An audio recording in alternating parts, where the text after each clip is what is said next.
And we're live. This is Things That Matter. I'm Joe Carter, and James Dondo is here with me, and as well as Dave's Good, and he's here to share his story. It's a story of transition from one belief matrix that to another that is diametrically opposed or completely different. A transformation. He's here to share his transformation story. Uh, Dave, how would you like to be called, Dave? Well, Dave is fine. Dave. That's Okay. my name, so I like Excellent. that. All right. So, can you help everybody to know what it is that you originally believed? So I was a Christian for 26 years. I did go through different iterations of Christianity, but essentially my sort of strongest, firmest position was a reformed, charismatic, I think would be a fair way to put it. I was evangelical. I was very firm in my beliefs. I ran a lot of Bible studies, youth clubs, ran Sunday schools. I went to the same church for about, all my childhood up till I was about 19. Then I moved, and I tried lots of different churches as well, but I mostly stayed in the strict and particular Baptist church. And then I moved to a big evangelical church in my town, which was where my faith really sort of I started to put my faith properly into practice from about the age of 22 up until about 31, something like that. I believe in the sort of the traditional ideas of Christianity that Jesus died for our sins, that we were lost without Jesus, that we could only be good with Jesus, that God loved us enough to sacrifice his son, all of those things, all of the things that and the Bible is his word and inerrant, and all those things. Prayer is important. We have free will. We're responsible for our actions, but God is all-knowing, etc., etc. Yeah. So that was what you believe. Why do you think you believed that? Do you think that part of it was your culture, maybe your family, and all of So, that? And what I do was, you think was I really? was brought up. I was brought up as a Christian, and so it was told to me. I accepted it because it was told to me. But when I was 17, I had a realization that, wait, if this is real, then the Bible teaches us certain things that we've got to do, like we've got to be baptized and we've got to live a good life, etc. And I'll try and stop saying etc. etc. So I made the decision at 17, right, if this is real, what are you going to do about it? And so I decided that it was real, and I got baptized. And I decided it was real because I read lots about it, I prayed lots about it, and I came to the conclusion that there's so many things that happened in my life up to that point that could only be answered by God, that I had to accept it. So I chose to believe it. I chose to say to my friends and family and anyone who would listen that it was real. So I think that's a why. Does that answer the why? Yeah. So how did that shape the way that you saw people, places, and things? If you saw somebody that didn't believe the way that you did, it sounded to me like you felt compelled to make sure that they knew that they had an opportunity to embrace this ideology that would be wonderful, life changing, and very important. Is that a fair statement? That's exactly right. That's exactly right. I saw every conversation as an opportunity to talk about Jesus, and if I didn't talk about Jesus in that conversation, I would go away from that conversation feeling very guilty, um, that I hadn't seen. I would often pray during a conversation, not out loud. I didn't want to come across as a nutcase or rude. Um, but I would often pray silently in my head that the opportunity would arise, and I would try and manipulate a conversation, not in some kind of psychotic manipulative way, but just try and manipulate a conversation in that direction. So if people asked a question, if people started talking about family or relatives or death or anything like that, that would be my opportunity to seize seize on it and talk about what they believed, and then talk about what I thought were the excellent reasons to believe in Jesus. And if they reacted in a bad way or in an aggressive way or anything like that, I kind of took that as confirmation that it was the right thing to have done, because the message of the cross is foolishness to those who don't believe, and the message of the cross is offensive. So, and there is an aspect of Christianity that it's a good thing for people to be persecuted. yeah. Right? I mean, you're doing the right thing if people hate you because of me. I mean, Jesus basically said those things. And I don't think I was ever one of those Christians as well that complained about persecution. Persecution was a sign for me that we were doing something right. So when we were complained about by the council or by groups of people, I was like, well, that's fine, you know, by all means uphold the complaint, because it's meant to be. It's meant to be offensive, and it's meant to be upsetting. Well, what, if anything, was the thing that started you on a quest of wondering whether or not it was legitimate? It sounded like that you were pretty rooted in the faith and very seated with a whole social network that you were entangled with that agreed the same way and reinforced those beliefs and all of that. It like defined your life, if I'm understanding your story correctly. What happened that you began to question? Okay, so I was always of the opinion that doubt was important, always. So I had what I would have called healthy doubt,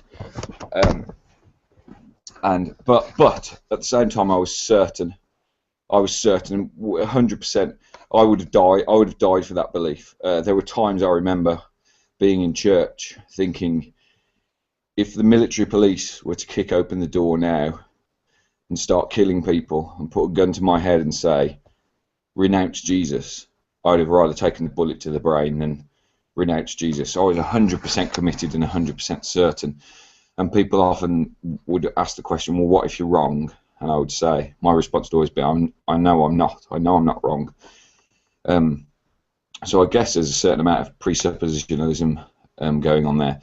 But what made me, what took my doubts from healthy doubts to, at the time, doubts that I saw as dangerous was my wife and I, if I get upset here, I apologise, but my wife and I had a child.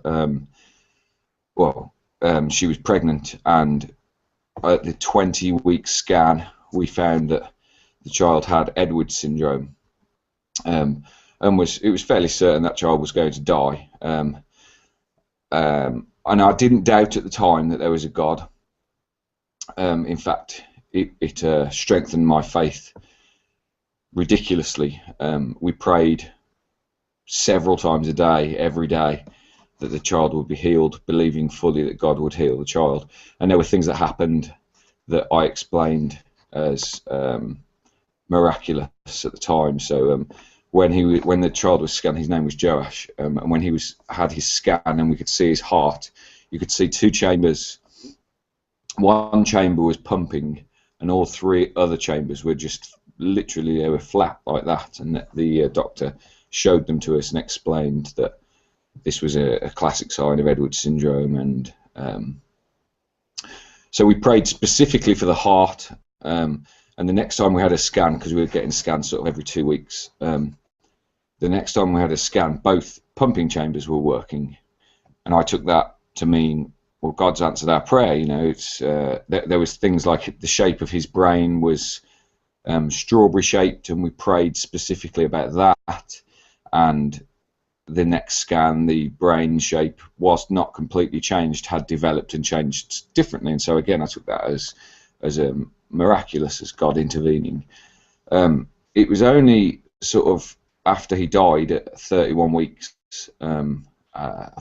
probably a year, 2 years later, after our second son was born, that I started looking back over everything and thinking, hold on, there's so much stuff here that just doesn't make sense. And it wasn't necessarily about that thing, but that event put something in my mind. It made me sort of think about God in a different way. Like, why was my son not born healthy? Because surely praying for our son to be born healthy is a reasonable ask. And so there were stories in the Bible, one specifically, I'd like to give this as an example that really kick-started the doubt, which was, it was two stories that happened. I thought about Herod and the way when Jesus was born, he was called the King of Kings and the Lord of Lords, and that was how he was hailed as coming. And Herod didn't like this because he was the king, and he didn't want to have his authority challenged or questioned. And so as a result of Jesus being born, Herod commanded infanticide, and all the babies under the age of 2 were killed. And that made me think, well, Herod is clearly an awful person who should never be worshipped as a god, and everyone would agree with that. And when you speak to Christians, they do agree with that. So these are the details. A person had their authority challenged. As a result, they commanded infanticide. We therefore can establish that person is awful. God, when he wanted his people to be released from Egypt, sent Moses to say to Pharaoh, "Let my people go." Pharaoh said no. God has the authority challenged. The 10th plague was the killing of the firstborn, which was infanticide in many cases. So a person has their authority challenged. As a result, they command infanticide. That person is perfect, loving, and should be worshipped as a god. Those two stories made no sense. Either you come to one conclusion and apply it to both, or you come to the other conclusion and apply it to both, but you can't come to two different conclusions because they're pretty much the same thing. But as a topper, in Exodus, several times, whenever God sends Moses, he says, "Don't worry, Moses, I've hardened Pharaoh's heart. He's going to say no." So God forces Pharaoh's hand and then punishes Pharaoh's forced hand by killing children. So it's even worse. His actions are even worse than Herod's, because he forces Pharaoh to say no. And that made alarm bells ring in my head majorly. And I remember meeting with my friend who was a Christian, still is, who I greatly respected, really intelligent guy, similar age to me, well, still do love him very much. He doesn't speak to me anymore, but great guy. And I asked him that question, compared the two stories, and he just couldn't answer, and that really tripped me up because I was expecting to come away, because we went out for a curry. I was expecting to come away from that curry thinking, "Oh yeah, good, okay, yeah, I got it. I knew that my doubt was wrong," but he couldn't answer, and so that question just sat in my head, going, "Wait, you need to deal with this. This doesn't paint God in a good light at all. In fact, there might not even be a God."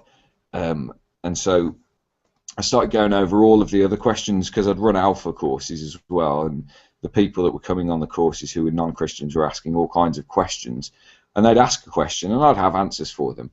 But in my head I was always thinking, why don't you ask the follow-up question to that then, because my answer doesn't answer that question, and that's the one that you need to be asking. But no one ever did, and so because they didn't, I didn't. And so after meeting with my friend, I started to ask all of these other questions, and God as a concept came crumbling down, and I really did not want that to happen. So desperately didn't want that to happen. You know, Jesus was my best friend. He was with me through all of the good times and the bad times. I desperately didn't want God to be false, to be not real. So I fought against it a lot, prayed lots and lots and lots. Am I going on too long here? Because there's sort of one more thing that I want to...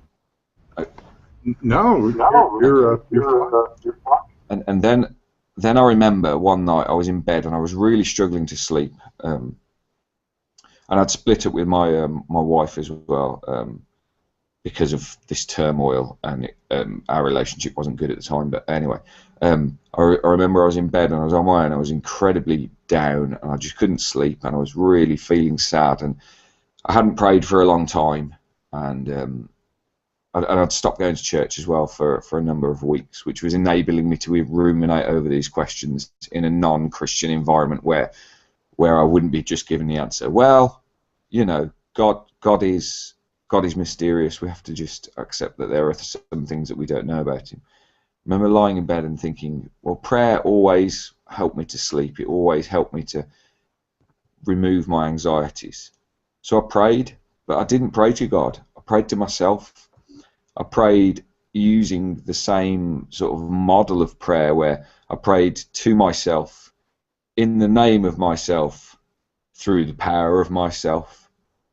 And I prayed with full earnest. I was genuinely believed that I could answer my own prayers, and I was incredibly calm. I got exactly the same feeling of calm and anxiety being released. And whilst this isn't evidence, it sort of piled on top of all of this other body of evidence that I was gathering together that made me go, wait a minute, prayer, the results of prayer could be psychological, could be completely psychological. And it was sort of around that time, I can't remember the exact moment, but there was an exact moment where I said, I've got to abandon everything, not just Christianity, but I've got to abandon everything that I thought about how the world got here and who I am and all these things. And I need to start again. I need to see where the evidence takes me, rather than starting with a conclusion and finding evidence that fits that conclusion. So that's what I did. I said goodbye to God, and I said hello to agnostic atheism, saying I don't know what there is. I'm not saying there isn't a God, but I'm not believing in a God anymore. I made the active choice, like at 17, I made the active choice to go with what evidence I had in front of me, and as a result, my belief disappeared. I didn't choose not to believe. My belief disappeared because of my active choice to acknowledge evidence. But as you were going through that time period, did you consider some of the social costs that were involved with that? I mean, you had to be connected to, not only you said your best friend was Jesus, and that was a broken relationship. I'm sure that a lot of your other relationships were hinged on that belief matrix too. How did that impact your life? And was that part of the decision process? It definitely was part of the decision process. It's process, not process. It definitely was, and because I was separated from my wife at the time, a lot of my friendships were shaky and mostly revolved around saying, "Don't go, don't leave her. God hates divorce." And so a lot of my conversations were all weighted with what God wants and what God knows, and that to me suddenly just literally the conversation, that just made no sense. I was saying to the people, I don't understand how you can say that. We've not even established whether God's real, so why are you telling me that God doesn't want this stuff when we don't even know if he exists? And so I knew that the situation I was in anyway, regardless of whether I was questioning my faith, was going to put a huge amount of pressure on my friendships and family and all of that kind of thing. But the big one that I was aware of was that I was about to cut off my best friend, and not cut him off because he'd done me wrong, but cut him off because he didn't exist, and that was horrible. It was absolutely devastating. I don't think I've ever said goodbye really, because it seems weird to say goodbye to someone that doesn't exist, but it didn't. And I remember, actually, there was a story of Billy Graham's sort of right-hand man, I can't remember his name. I remember as a Christian hearing about him when I was about 23, hearing about how he'd stopped being a Christian, and one of the questions was, what do you miss? And his answer was, I miss Jesus. That rings true for me. I really miss Jesus, I really do. Out of everyone that I miss, it's him that I miss the most. Yeah, I can imagine. I mean, you built a whole life in that was centered on Jesus. He was the topic. So, So you changed your beliefs from a what I would characterize as a fairly devout life built around Jesus to, I believe you termed it agnostic atheism. Can you describe a little bit about that, and how did you arrive there from your previous belief?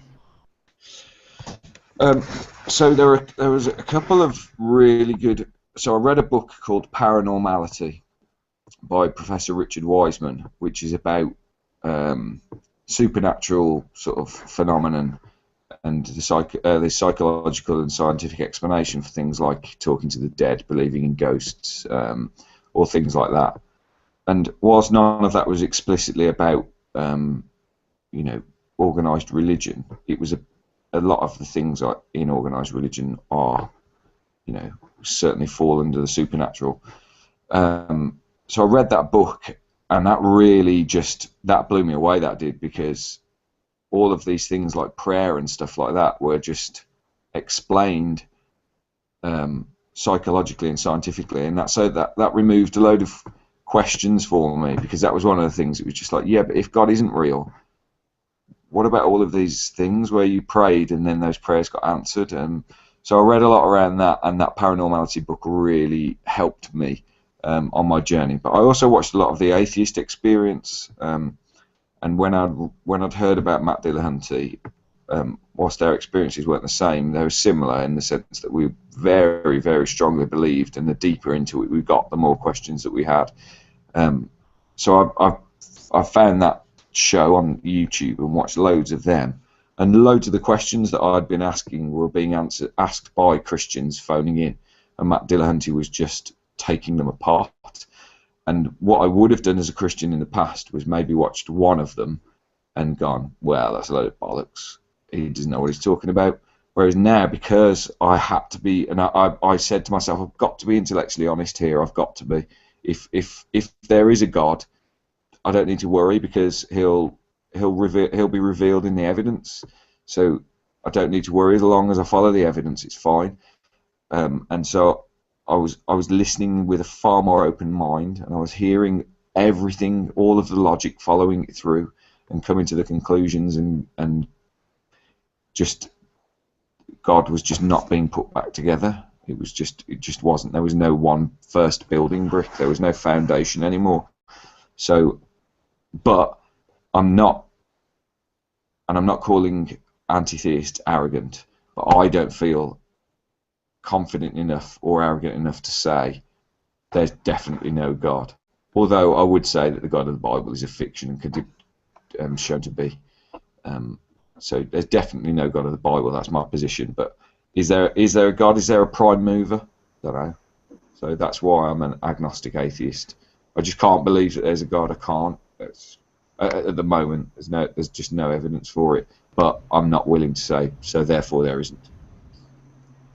So how you had described a whole lot of intent and purpose built around a very specific and certain thing, and it sounds to me like your perspective now has to be predicated on a whole lot more uncertainty, which is arguably more authentic as well. But can you help people understand how your life has changed since you changed your belief from something that was certain and errant to perhaps a more uncertain and wider open perspective? What's your life like now? So it has changed lots. So one thing is that I don't claim a belief in anything anymore. I don't think I believe anything. So many things are uncertain to me, and I'm perfectly happy with that. There were so many certainties before, but now there's very few things that we can be actually certain of. I quite like Dawkins' sort of description of it. The idea that we have knowledge that is based on percentages of certainty, and I think that sits comfortably with me. I'm not 100% certain that I exist, but I'm up in the 90s with it. But I do know that something exists. I'm 100% certain that something exists.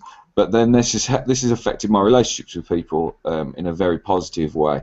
I don't make judgments about people anymore. Well, I do make judgments, but I base my judgments based on the evidence that they present to me. So if someone says to me, well, you want to watch him, I'll be like, okay, that's fine. But I don't let that shape my judgment of them. I let their behaviour and the things and their past and the things that they say shape my judgment of them. And even then, my judgment is malleable. So if they perform some awful act, if they cheat on their girlfriend or if they're caught stealing or something, I don't go, oh, what a bastard. I think, okay, that's one thing done that doesn't sit comfortably with me, but they've still done all these other things that I like about them, and I still think they're a wonderful person. They've just made a bad choice. I no longer think of people as sinners or saved. It's far more complex than that, far more. There's no black and white. So it's made me be far more patient with people and far more loving towards people, and look at things that we would consider to be immoral more as choices of poor choices and good choices, and not go, well, that's immoral, so you're immoral, so you're corrupt and riddled with other corruptions.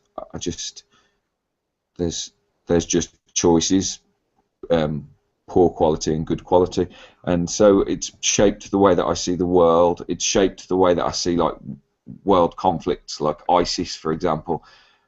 Whilst I think, and most Westerners think, what ISIS are doing is absolutely terrible, I think the better option is peace and not killing.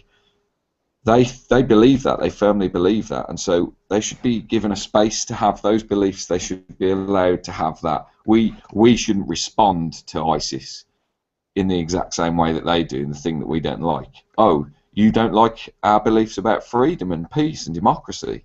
Well, we're going to kill you then based on that. Well, that's ridiculous and hypocritical, and it's doing exactly what we hate about ISIS. We want a space to have a democratic, peaceful society. So we should be allowed that space. They should be allowed that space. And if people who live under their regime want to escape and come and live under our regime, our democratic, peaceful, then we should allow them.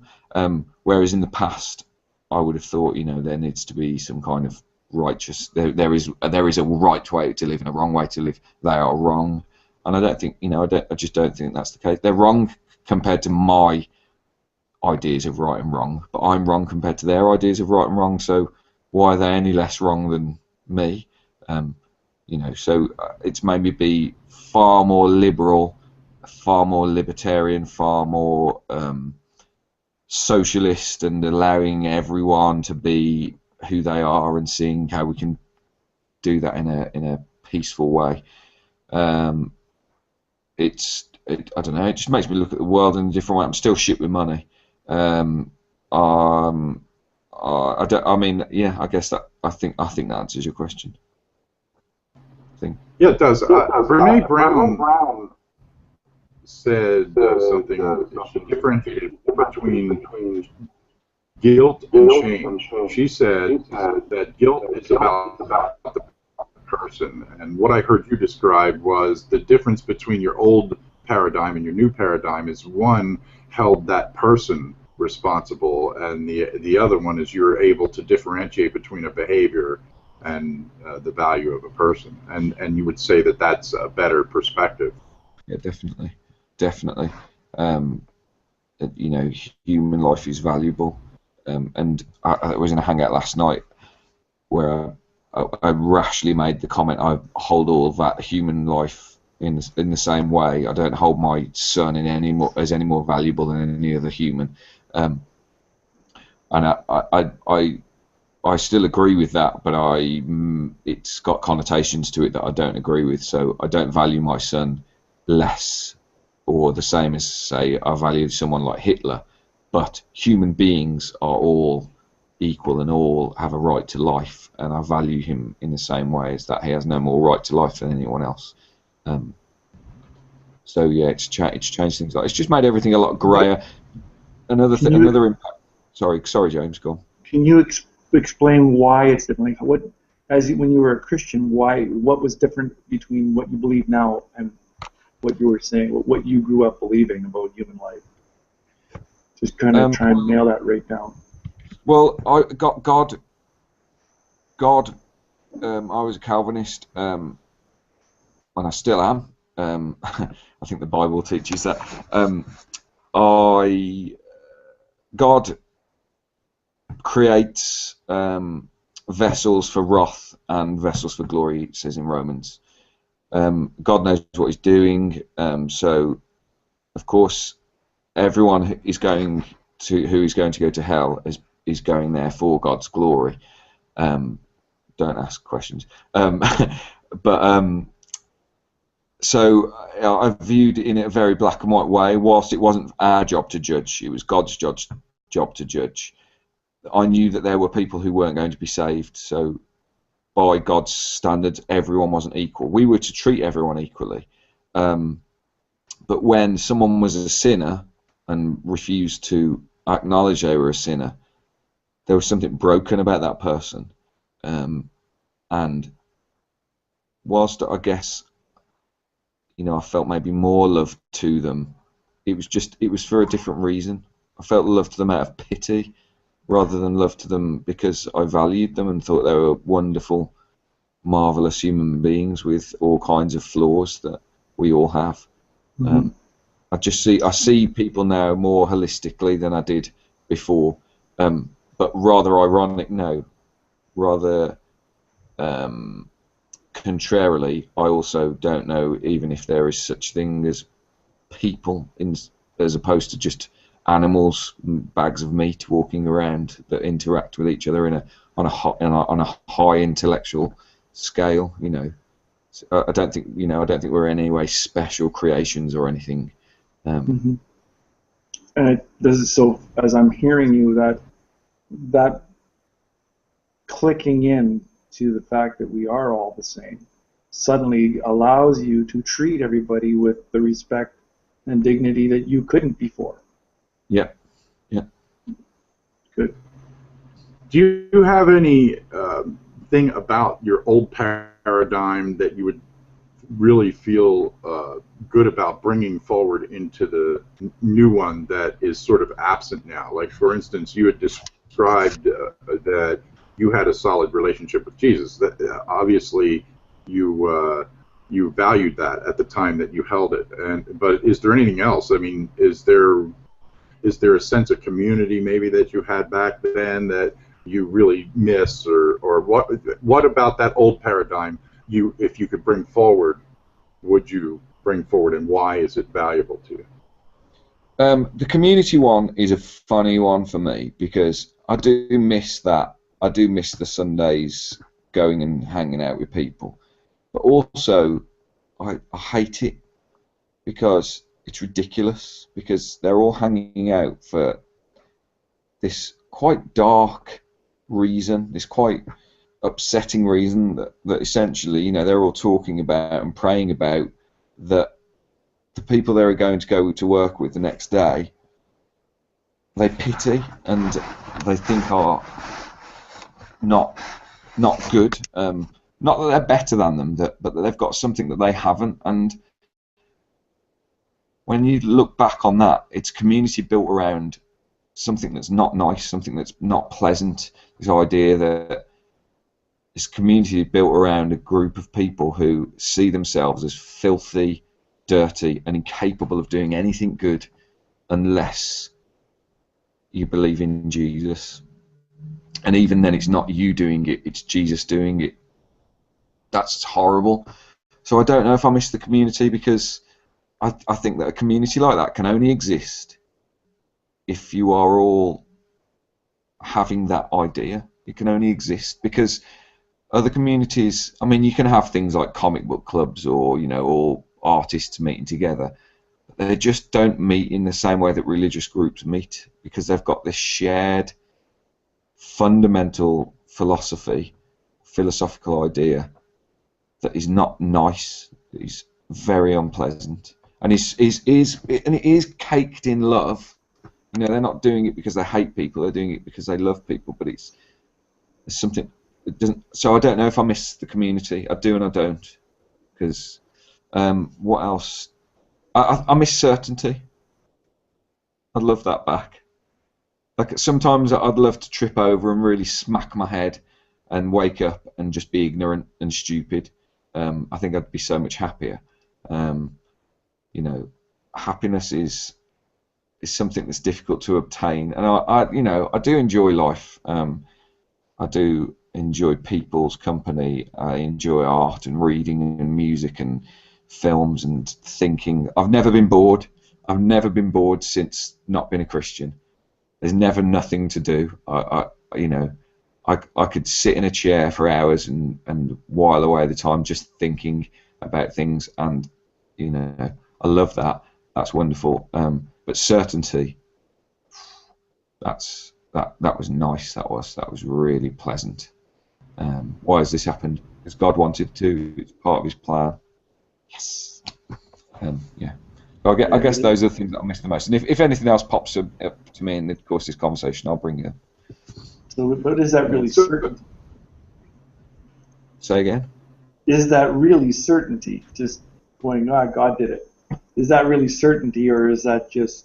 It was to me, because God was real, and everything that happened was part of God's plan. So I was certain, because I was certain that God was real. Yeah, it was certainty. It was. Whereas now there's very little I can be certain about, and that it doesn't sit uncomfortably with me, but it doesn't make for easy things.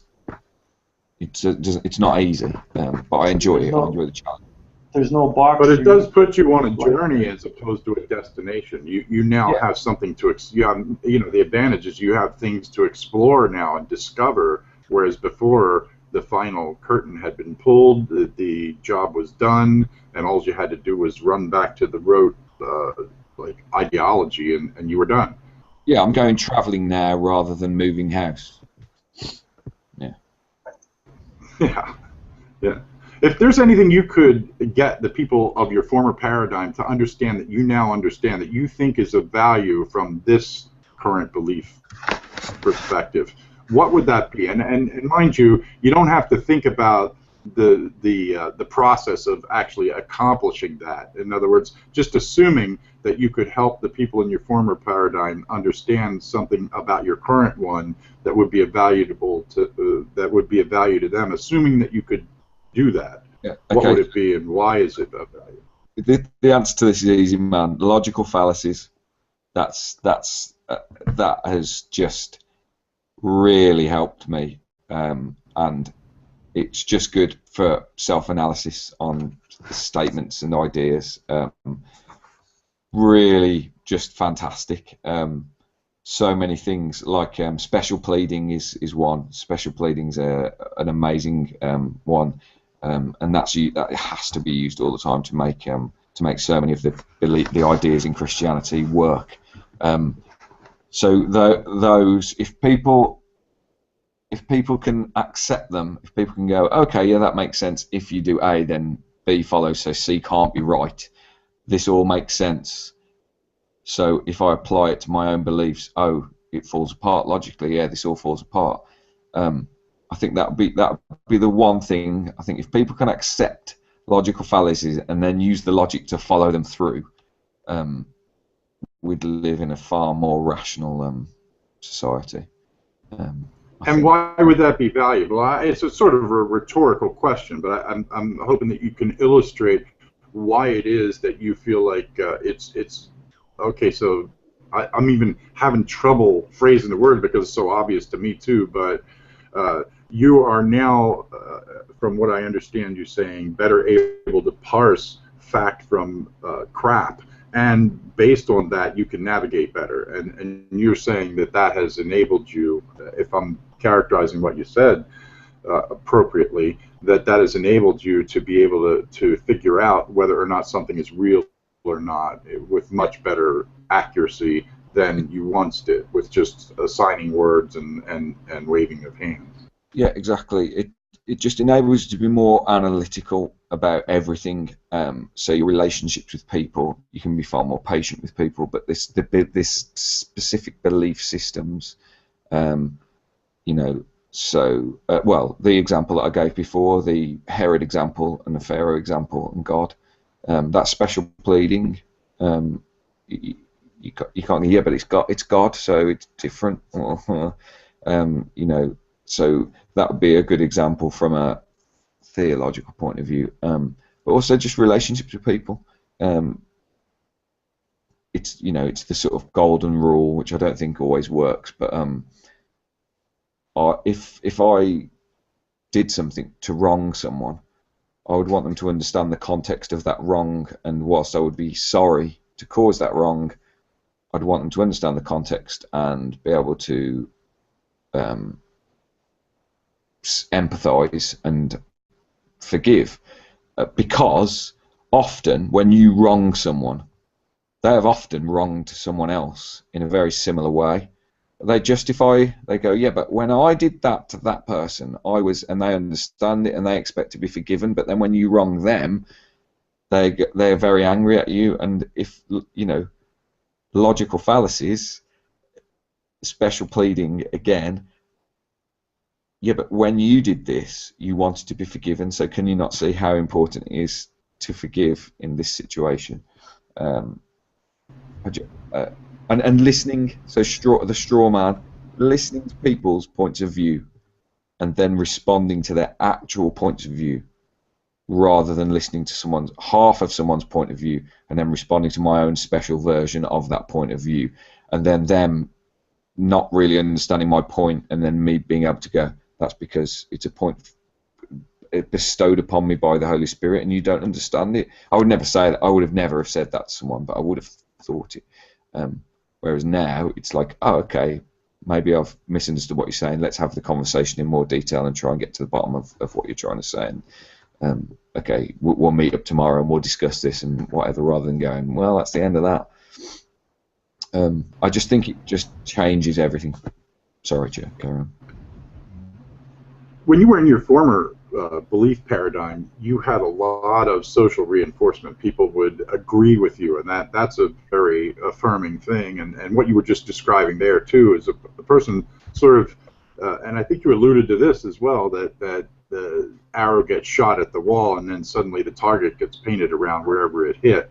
Seems to be the axiom by which people operate in a lot of ways, and that creates a whole bunch of destructive things like uneven scales, where I want myself afforded pleasures or latitude that I won't afford you because, and so forth. So at any rate, you're from what I'm hearing you say, you have this notion that you're much better able to navigate.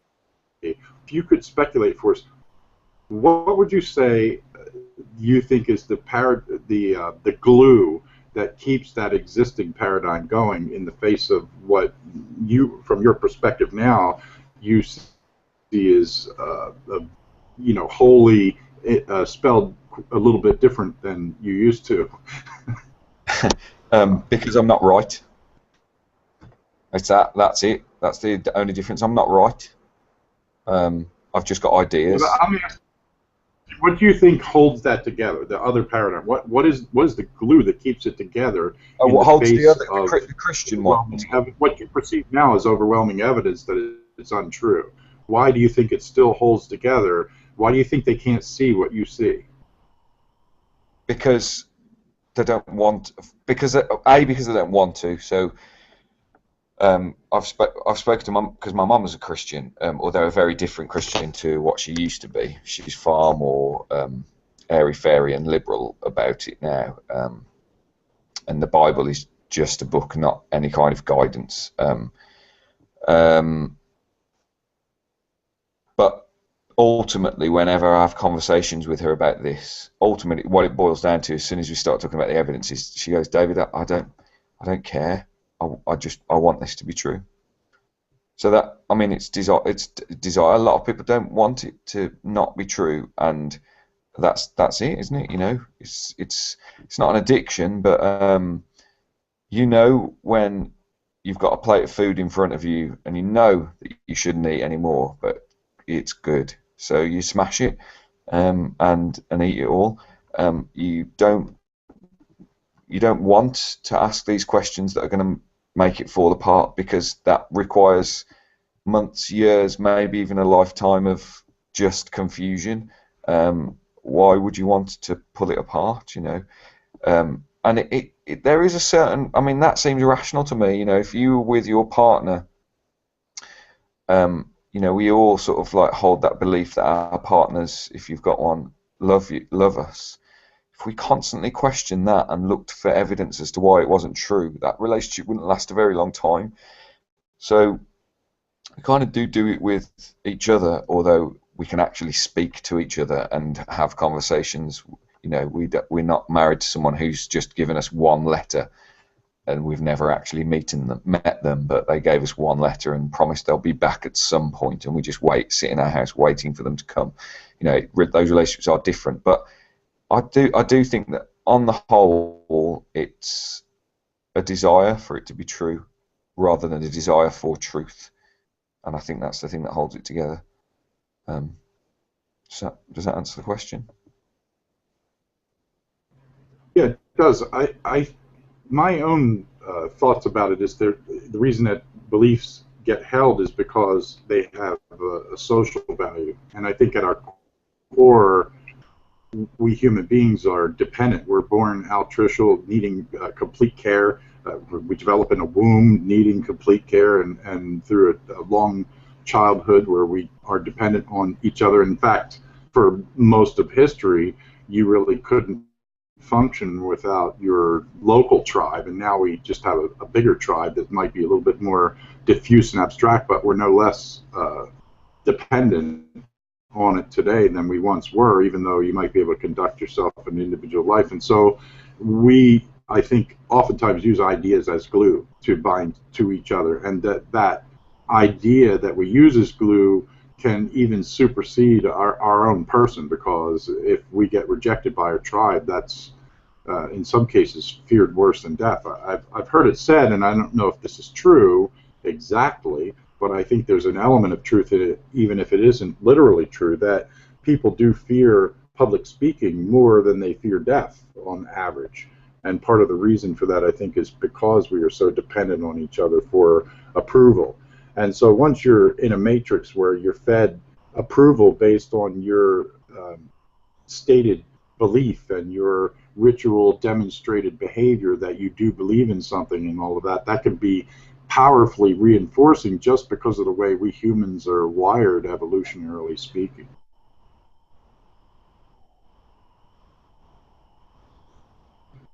Yeah, I think I completely agree with that. Well, do you think that was part of what your glue was too? I don't know, because I'm different from people. So I thrive on public speaking, and I know that was just kind of a point that you were making. But I love being the centre of attention. I'm loving this conversation, because I love making people laugh. And I think, you know, there is a desire in me to, for me, what's really important for a relationship for me is that I'm admired, not for arrogance, but because there's certain things that I'm good at, and I want to know that other people acknowledge that I'm good at those things, because otherwise, what's the point of doing them? You know, but because the things that I'm good at do involve other people watching or taking part. So I write and I do stand-up comedy, and I used to do drama at school, and you know, one of the reasons that you do those things. Sorry, I just need to get the milk. One of the reasons you do those things is for other people. So after I've done a stand-up comedy set, I want people to come up to me and go, "That was really funny. That was. I really liked this part of it, or I really liked the way you did that part." But on the flip side of that, I want people to come up to me and say, "I didn't like that, but these are the reasons I didn't like it." So it's not just positive confirmation. I just want confirmation that someone's paid attention. Do you know what I mean? So there's confirmation bias. You're accepted in a community like that, where you can make mistakes, and if you're a Christian, people go, "Well, he's fallen, but he's one of God's, so it's fine," kind of thing. So that holds a community together like that as well. That's kind of one of the glue that holds it together. Because sorry, go on. I was just going to ask, can you tell us a little bit more about your comedy? What sort of comedy style do you do, and why is it so enjoyable? Well, Joe, I'm glad you asked that. Basically, I'm a stand-up comedian, and I did it as a Christian as well. I did it like at talent shows and sort of like away weekends and stuff like that. I'd perform at these sort of like, you know, shows after the sort of final sermon or whatever. And my friend suddenly texted me one day when I'd moved to Oxfordshire, which is where I live now. He said, I've just booked us in to do stand-up comedy night. And I was like, what? And he was like, yeah, I thought it'd be a good laugh. So we did it, and then we did it a couple more times. Then that night closed down. I don't know whether that was our input, but that night closed down. So we decided, right, we'll start our own comedy night. So we did it. We performed our first comedy night. We booked some comedians, performed our first comedy night at an Honesty Cafe in Banbury, where you donate whatever you think for the food and drink. And it was just a great success, our first night was. And so we decided, let's call it Honest Comedy. So you can find Honest Comedy Banbury on Facebook, and you can see all of our photos. I perform as Terry Green. You can find Terry Green Comedian on Facebook. You can follow me there. And I find it a really cathartic process because I can go on stage and not be me. I perform as Terry Green because obviously the name Shakespeare has, that's my last name, has connotations that I'll never be able to shake, and comparisons, subconscious comparisons there that people will make in the audience that I just don't want to be in the way of my comedy. It's quite dark. I talk about sort of dark subject matter, but I do it in a sort of quite light-hearted way, and I use a lot of logic in it. So I'll be like, it doesn't make sense that people think this because the resulting conclusion is that. I perform it better than that, but I really enjoy it. I love the writing process, and I love being able to be absurd, because oftentimes social convention doesn't allow you to sort of say absurd things and follow them through to the logical conclusion. People often think you're a bit weird if you do that, you know. So I see you have a Google profile page. In fact, you're in here under the Terry Green nomenclature. Did you just start that up? And if so, is it okay to point people at that?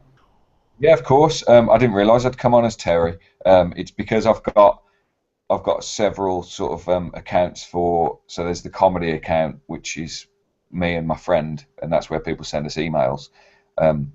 But basically, yeah, by all means. Well, if people wanted to get connected with you and interact and watch your shows, what would be the best platform for them to look it up? I know you said look up Terry Green. Facebook. So, honest comedy. So Honest Comedy Banbury. If you type in Honest Comedy and then Banbury, Banbury, you'll find all of the information about our shows there and stuff. And we're running 3 nights a month now, and it's getting bigger and bigger. So there will be videos and stuff going up soon of different things. But you can also see a video of me performing a set about food on my page, because I perform as Terry Green. I didn't realise I'd come in as Terry Green here. It's just that's what my Google defaults to. So yeah. Yeah, that's great. That's great. Yeah, I've actually seen you perform. I mean, I'm trying to ask the questions so that you can get out the information. But I've seen your stuff. Funny. Thank you. Okay, I'm going to cross my arms now. Okay, go ahead and make me laugh. You're only 3,100 miles away from me, Dave. I know. Yeah, I'm sorry. So I've got to make you laugh now, have you? Oh, brilliant. That's right. So you're a comedian. Make me laugh. Yeah, that's what people always say. Oh, go on and tell me a joke. It's just like I tell more. Mine are more stories than jokes. I've written about 3 jokes in my time. My favourite. I'll tell you my favourite joke that I've written. I found a piece of coal on the floor the other day, and the first thing I thought was mine. Okay, I like that. I love jokes that are just, what do you call a fish with no eyes? I love those. Two, But I mean, that's not the kind of joke I would perform. I mean, that's better written down. But that's not the kind of joke I tell stories. So, and all of my sets have a theme. So the last set I wrote was on adopting tigers, and how silly that is. You know that because I only live in a one bed flat, so I could never have a tiger in there. And then sort of like the fact that tigers are being killed by poachers, and what we should be doing is killing poachers, but then we'd end up having to adopt poachers, and then I start talking about poaching and how eggs get poached, and we need to start adopting eggs, and it's that sort of like nice. sort of take it down that route of sort of wordplay and logical sort of logical conclusions of things that are silly. Often the argument ad absurdum, just to find the humour in things. So I've got, like, I do a whole set about food. I do a whole set about growing old. I do a whole set about how people came up with ideas for things like milk. If you think about milk, the first person who discovered milk, that's just a horrible, disgusting situation. Picturing someone sucking on a cow's udder as an experiment. But I act that out on stage. I sort of get down on my knees and start. Well, that's disgusting. Well, not starving. So, but I don't know if you've ever heard of. Oh, I think actually this will have been a set that you saw. I think Fred and Rose West, they're famous serial killers from England. Right, that's the one I saw. Yeah, that's right, and that they're a married couple. But how do you introduce the idea of murder into a relationship without it putting strain on the relationship if the other person isn't into it? So it's, and that does fascinate me, the psychology of it, but I also like the sort of comedic side of it. That first conversation. So Rose. Oh yeah, it's a little delicate. So what do you do for hobby? Exactly. Yeah. So I like that. I like looking at all sort of things and then finding the absurdity in them. So the best way to connect is Terry Green at Branbury, or Terry Green on Comedian. Facebook. So Facebook, you can find Terry Green Comedian, which is a page, and Honest Comedy Banbury, which is another page. I just put in honest comedy and took the one with the furthest distance away, and it was you. Oh, there we go. Yeah, so that's my comedy. I mean, I'd love that to be my job, but probably never will be. I'll probably. So do you find were you motivated this way as a Christian? Could you have done Christian stand-up? Yeah, I did do Christian stand-up, although it was never Christian stand-up. It was stand-up, and I was a Christian. Right, but you didn't. Christian things, but I never swore or anything like that. Although I was still quite dark, I talked about kidnapping and stuff like that. But I never swore. It was always clean. And whilst I do swear in my comedy now, I try not to make that the emphasis of a joke. I think that's cheap comedy. That's easy comedy. I always try and make the joke the joke. So I have a great respect for Brian Regan, who's an amazing stand-up comedian, who never swears, and I don't think he even blasphemes. And I think that takes a huge amount of skill to have an audience on your side and not doing cheap swearing jokes. And I do think they're cheap, and I do think they're easy. And don't get me wrong, I do use them because they're cheap and easy, but I try and avoid it if possible. Cool.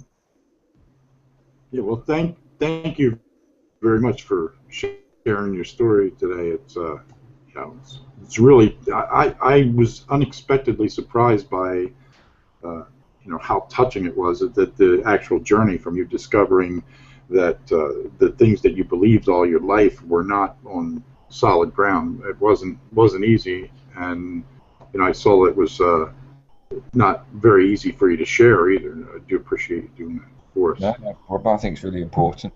I think that there was something that Matt Dillahunty said, and it might have been Matt Dillahunty, but I'm fairly certain it was him. he said it's like growing up as a child, knowing that you've got $21 billion sitting in your bank account, but you're not going to be able to have it until you're an adult, until you're 21. And then when you get to 21 years old, they say to you, that was a lie. And whilst that doesn't change anything, because there really was never $21 billion sat there anyway, you have got to adjust to the fact that you believed that your life was going to play out in a certain way, and suddenly that all changes. And that, that I think that rings true. I think you're expecting Pink Floyd at the concert, and you get the garage band from Sling Blade. It can be a disappointment. Yeah. Yeah. I really enjoyed talking it through, and it was nice to sort of formalise it and sort of put it into categories and stuff. So I just hope something good comes of it all. That's the important thing. Yeah, the plan is to stitch together the flavor of these questions, the whole transition thing, and perhaps Ozymandias gave us a really good philosophical ground of what beliefs are in general. So to sort of weave that in, so that going forward in the future, somebody that is exploring might relate to these stories and have something to ground their own search in, and maybe find some places where they could point themselves. The thing I think is important all the way through is that you kind of have to have some kind of a community thing going on. Otherwise, you're done. And if there is a community that demands that you believe something that is not true in order to, as an entrance fee to belong, then you probably don't really belong there anyway. Yeah. So at least that's from my perspective. Even though I'm agnostic, I have no clue. I'm like you. I don't think that the religions that we've so far articulated on planet Earth are, if they're hitting any kind of a target at all, it's a metaphorical one and not a literal, historical, accurate one. Yep, I would concur. So the only thing I would say, I wasn't going to jump in when you made the comment, but earlier on you were explaining why you think anti-theists are, I'm not sure what your word you said, but not just you didn't like the idea of it, and you said an anti-theists don't believe in God. And I'm an anti-theist only because I don't see the value of religion in something that can't be expressed other ways. So I see religion as detrimental as a whole, because for some of the reasons that you're talking about. You've got people believing things that aren't real and basing their life on non-real values and trying to impose them on people and telling people they're bad and evil and wicked. And like you were talking about, your viewpoint changed from people not really having value because some are going to be saved and some aren't going to be saved, the whole dichotomy that the Bible talks about.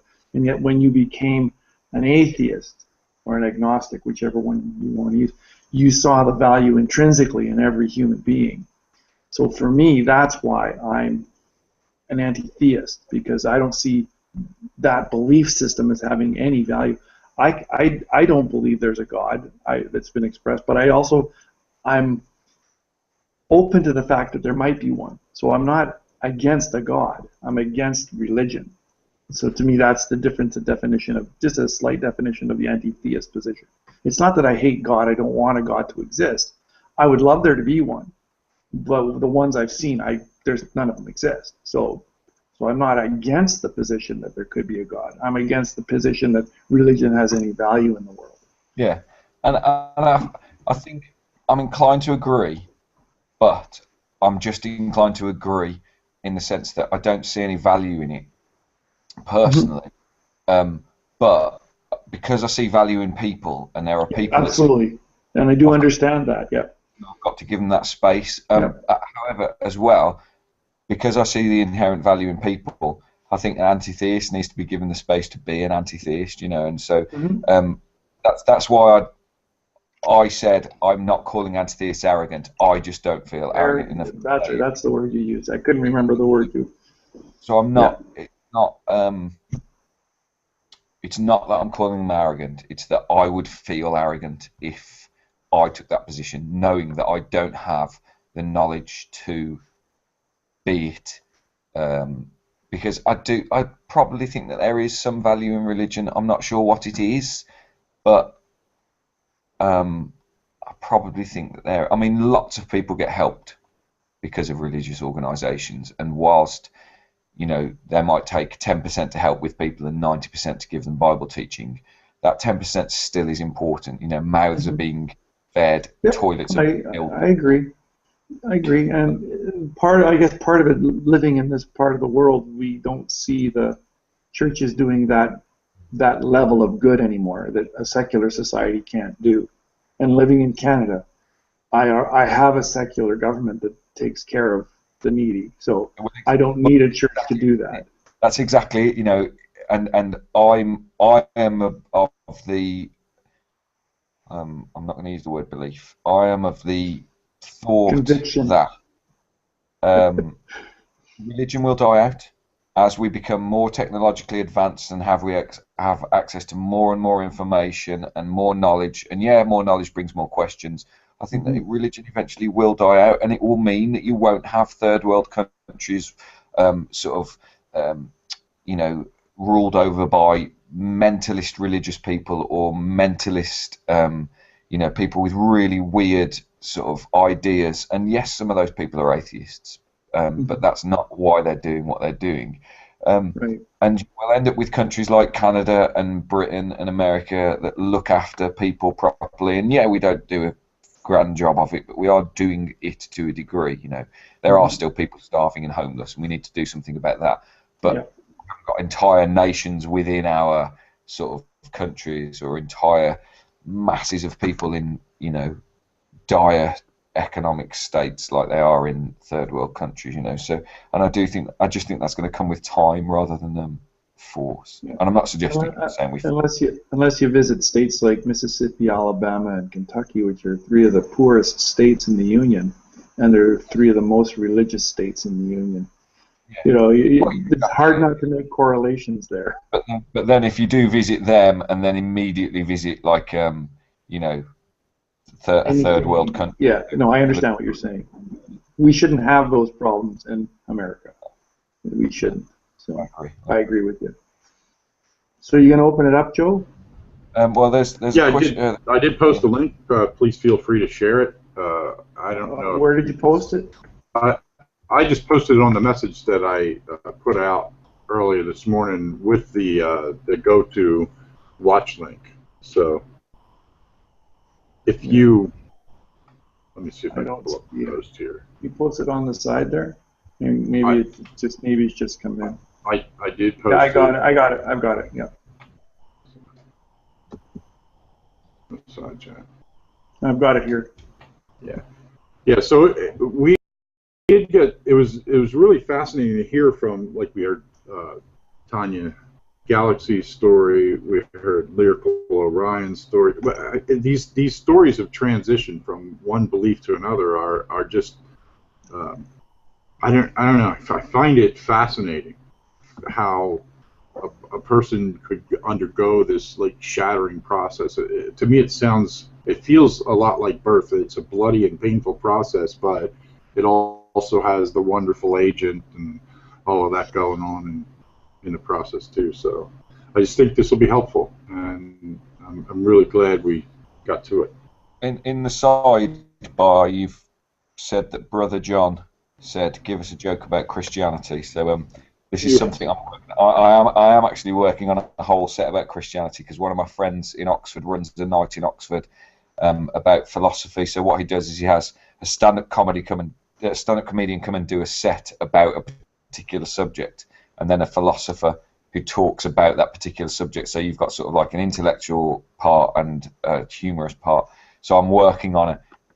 So here's just a little thing about Christianity that I've noticed. And this is just an idea. It's not a fully formed joke. So I don't know if you've ever seen the film Trainspotting.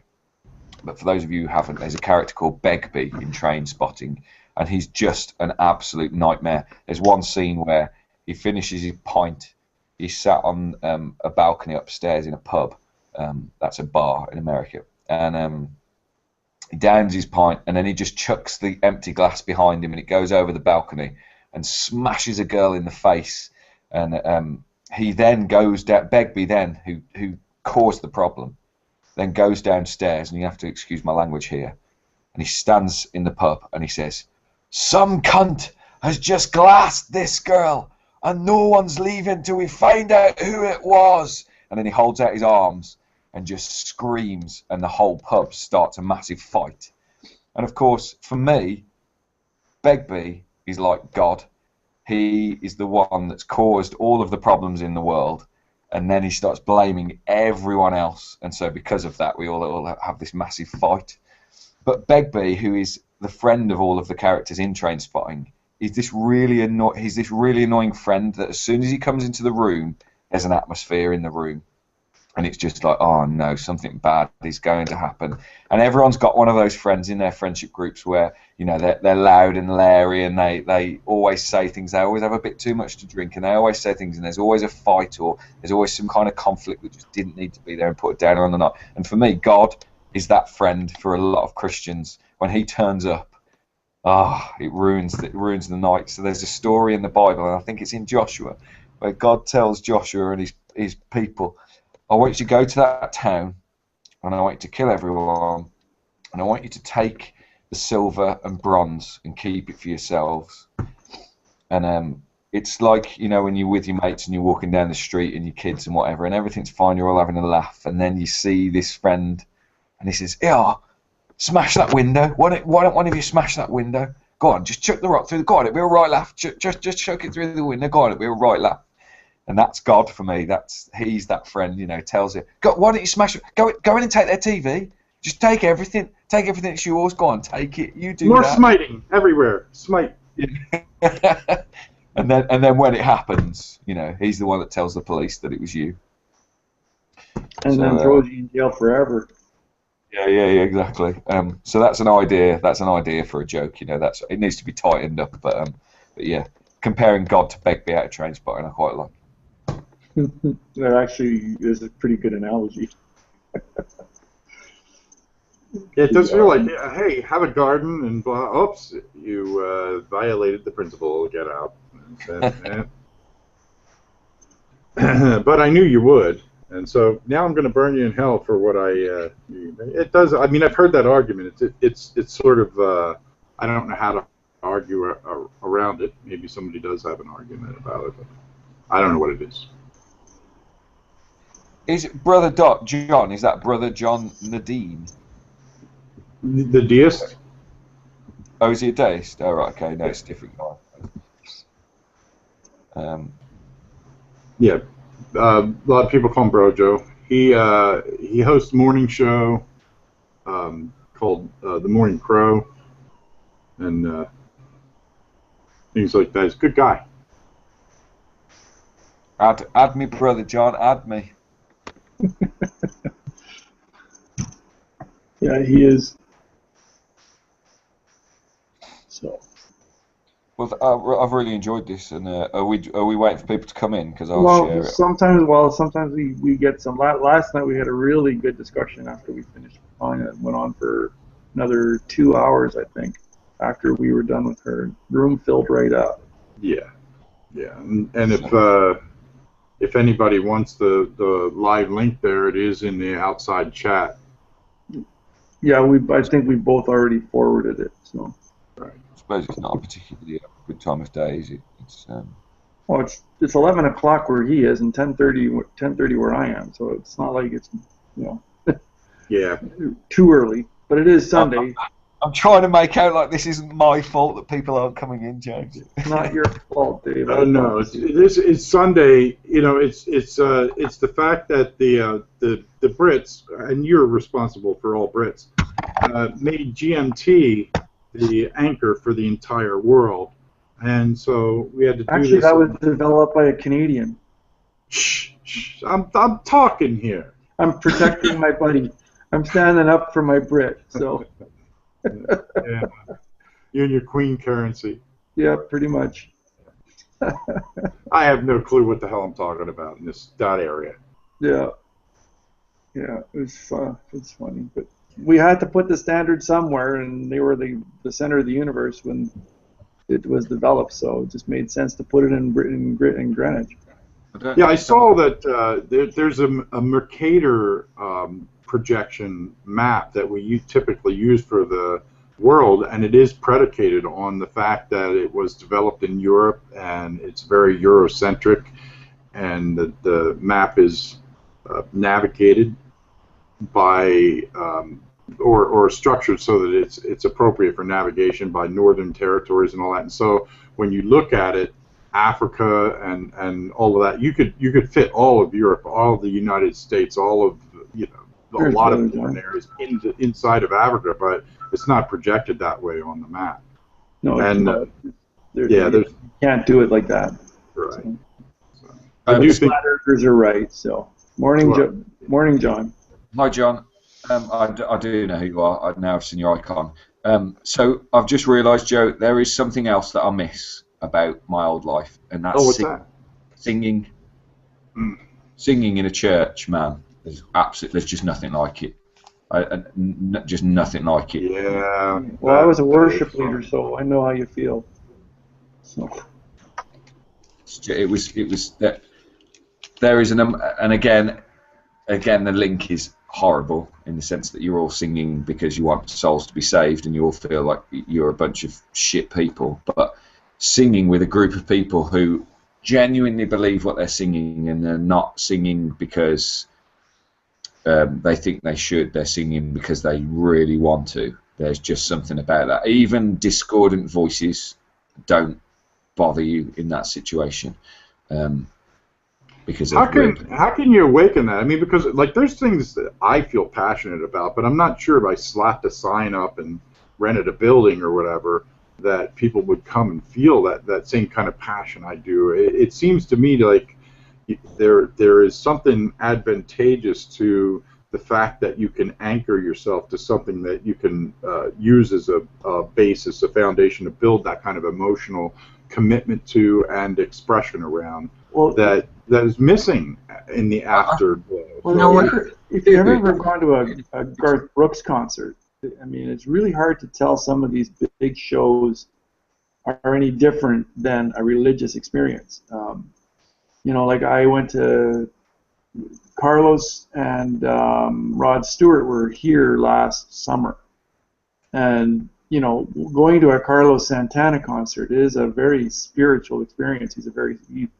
He moves like that, like he's into this automatic writing, and he's a spiritualist. So when you go to one of his concerts, it's very much a spiritual experience. People know his music, they know the songs, and there's not a whole lot of difference between that and what I would do on a Sunday morning when I was leading worship. You get people who are like-minded, focused on something, and you use the music. Just the sheer power of music unites people because it's a very guttural experience. It touches the very essence of who we are on many levels, which is why it's called the universal language for a reason.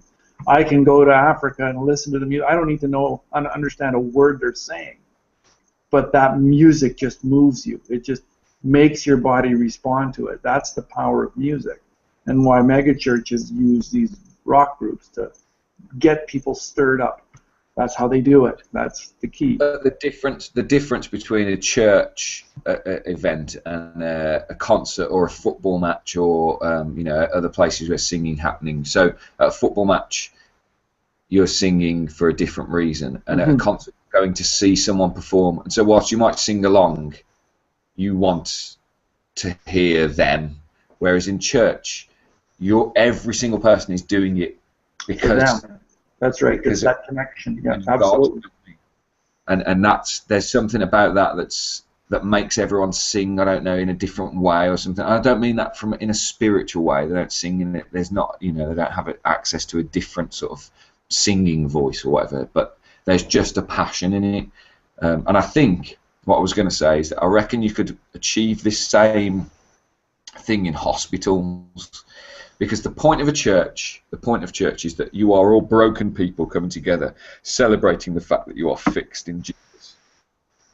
And if you go to a hospital, the point is you're all broken people, and if you get fixed, if your leg gets fixed because it's broken, or your cancer gets put into remission or whatever, if everyone sung sort of a song to the doctors or to the NHS or whatever, when they left hospital, I think you would get a similar sense of joy and appreciation, and that combined link that, wait a minute, you and I are connected because we came into this hospital as broken people, and now we're leaving this hospital as fixed, and I want to give my thanks to the people who did this or the person that did this.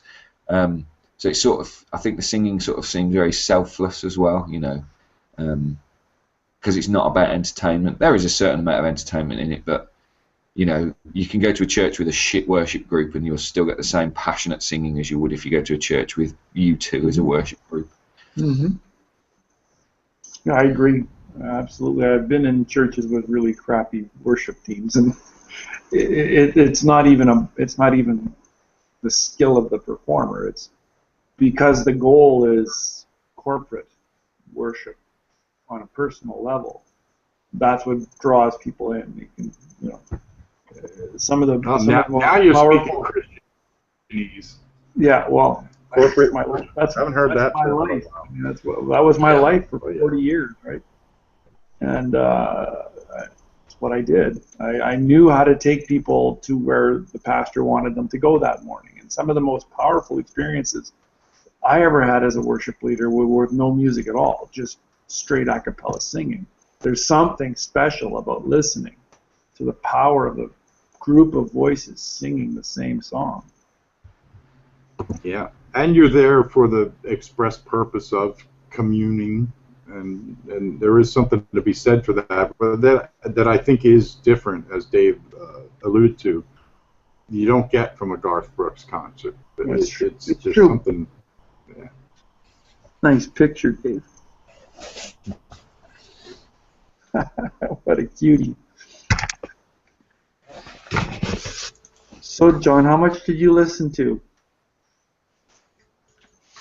Good morning. I don't know, good 20 minutes, 30 minutes, probably.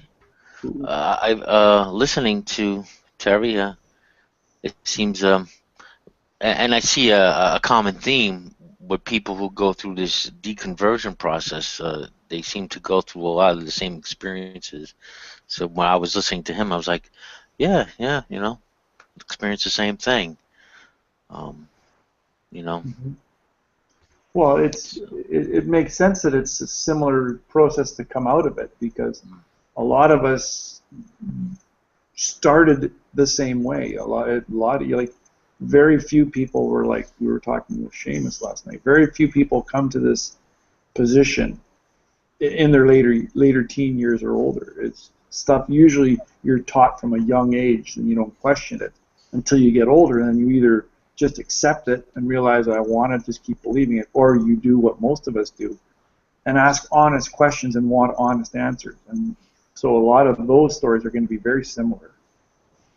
Yeah, I think we kind of have a bit of a Pandora's box situation too, where we live in the context of a culture where if you question, you're not, the pitchforks and the torches don't come out, and you don't get hauled down to the town square and burnt with the barbecue. So I think that part of the reason that people question nowadays, at least in the context of Western culture, is because questioning is at least tolerated, if not with a little bit of acrimony, with complete acceptance. So the bottom line is we have the luxury to do that, and I think in that context you have some people that the same way a womb will nourish you to a certain point and that you need it, after a certain point, if you continue to grow, that very womb that once nourished you will then strangle you and you will die.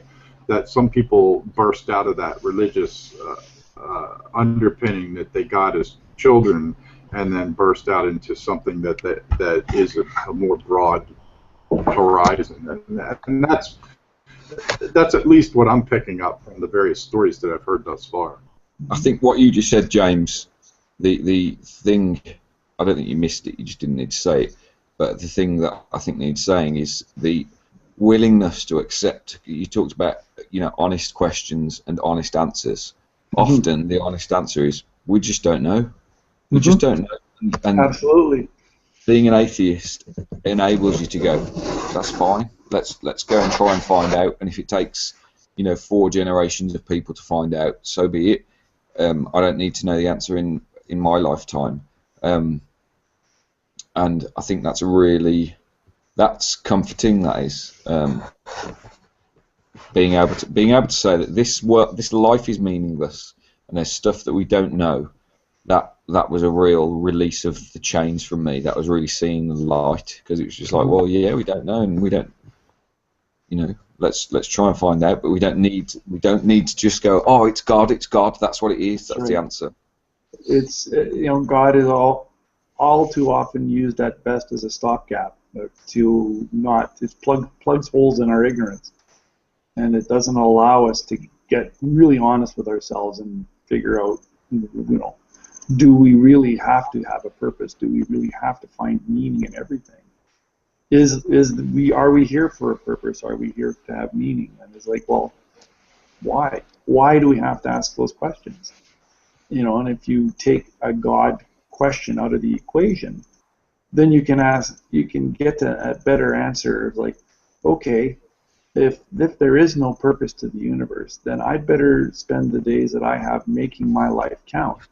Because that gives everything that I do far more meaning than, well, I don't have to do anything because I'm saved, and well, I'm just waiting for heaven. Well, that's not an answer. That's just passing the buck, and that's blaming. That's just taking your responsibility of living with other people and putting it away and saying, well, we'll deal with it in heaven. I've never understood that.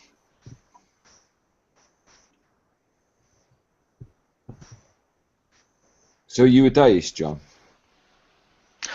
Yeah, I would say deist, more of a deist, pantheist, if you want to put a label on it. I have my own concept of God or creators. Your gift is... Yeah, I was a Christian for like 30 plus years. Right. Yeah. Couldn't go the whole atheist route because of certain experiences, which are, subjective, but they were my experiences. So. But I mean, I totally. That's where I can totally empathise that that you're willing to acknowledge they are subjective and. Mm-hmm.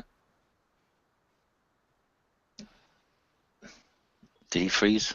He froze, right? Yeah, he'll be back. Okay. Terry is his stage name, so he'll answer to that. But if you call him, that's his real name. So. Yeah. Welcome, Heretic. You might have to refresh. Hello, Dave. hello. Yeah, Dave will refresh. Did that come through? Yep. We got you. You did. Okay. Everybody all right? Good. You're doing great. Yeah, how are you doing?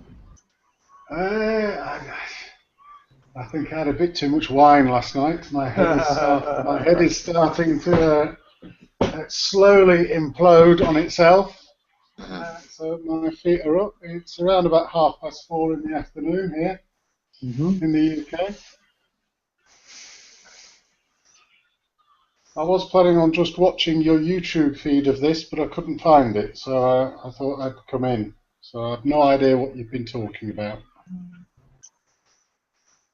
We've been talking about belief. How and why do people believe the things they do, but also what is it like to go from one belief paradigm to another? What leads to that? What are the social implications, the behavioral implications, and all of that? So we've talked to a number of people who've had a story of transition from a deep religious faith to agnosticism or atheism or deism, and another who went from believing that nature was the absolute thing, and nurture didn't really play much of a role in the way people behave, to making that kind of transition. So just not necessarily religious.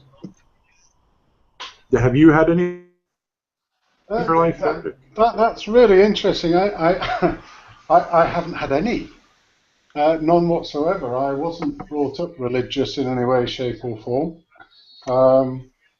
I remember my mother's Catholic, and my father's whatever he bloody was. He certainly wasn't religious in any way, and he never mentioned anything about religion at all. Neither did my mother, really. But when we were children, young children, we were taken on Sunday mornings to Sunday school at the local Church of England church. I don't really understand why my mother didn't take us to a Catholic church, considering she was Catholic from Spain. But there were a lot of strange things that were going on with my mum and dad in terms of who took decisions about what. But I never believed any of it. And I'd sit there at Sunday school, and from what I can remember, I have no vision memory of it at all, other than going there. Certainly got no vision memory of what the church looked like, or what was said in there, or what we did, or this, that, and the other. I was clearly just daydreaming the whole time, just hoping to get the hell out of there and go and run around in a wood with some friends or something and climb some trees. But no, didn't believe any of it right from the beginning, was never interested in any of it. And when we moved house, when I was the age of 9, I even stopped going to Cub Scouts. And so it all disappeared, and I never took any notice of it whatsoever, and never have done. So how does that help? How does that shape your response to people that do believe it? Do you feel assessment of what it's like to grow up in the context of something that, ideologically speaking, is a centerpiece in your not perspective? Well, Into the reality, but it's certainly a social engine. In a way, I mean, where I've been brought up, there's none of it's been. There's very, very few fundamentalisms or fundamentalists are around. I guess, although I'm not knowledgeable about it in any way, because I just didn't talk to people about religion when I was growing up. I guess it's sort of a very liberal Christianity. I don't even know what the Church of England really means. I don't know the difference between Baptist, Methodist, and all of these things. And so I was very benign towards it, and basically just said to people, yeah, hey, you can believe whatever you like, and I'll believe whatever I like, and as long as neither of us try to impose it on somebody else, then we're going to get on fine. And that's always done me all right all the way through life, until probably around about 10 years ago. I mean, way post 9/11. I had a boss at work who was a committed Muslim, really committed Muslim, and he's turned out to be one of my great friends. He's absolutely fantastic, and we have these fantastic discussions at work, of which we really have a ding-dong go at each other, very respectfully, taking the piss out of each other's point of view. But he's taught me a lot about Islam. He's become an imam, a sheikh, and he's very high up in his community, and he listens to me and I listen to him, and I question him about this, that, and the other, and I'm not going to shake his faith, and he's not going to shake my non-faith, despite us both saying actually, from what you've just said, you are this, that, or the other. So no, I don't have a problem with people having any belief that they wish, as long as it doesn't impact on anybody else, really. If it's a personal belief, it's fine. If it's something where somebody's going to try and tell me that I have to do this, that, or the other, then that's a bit of a problem. But I also see that that's a problem from the other side, because if I'm telling people, hey, your religious law means absolutely nothing, you must live by our secular laws within this country, and that's the only thing, and that's why I dislike this, that, or the other that you believe in, and your community, and the way that you act, then I can see that they've probably got a problem with me around that. Have you ever questioned whether your secular view is sufficient? What do you mean by sufficient? For me or for other people? For you, yeah. In other words, have you ever said, I know I was brought up this way, and I've just sort of accepted the secular view, but have I ever really put that to the test and said, is there something beyond that I just never gave any credibility to by virtue of the fact that I'm following along with what I was taught? Well, I'm not sure that I'm following along with what I was taught. I'm more following along with what's come naturally to me, because I was never taught any of it, or rather, I rejected a lot of it while I was a child in some way, or just it never stuck. Have I ever questioned it? No. I've not seen any reason to question it. I've not seen any reason to feel, oh my God, what hope have I got if I don't have this? If I don't have something else, what happens when I die? And even when I was a young child, I remember saying to myself, well, I never knew anything before I was alive.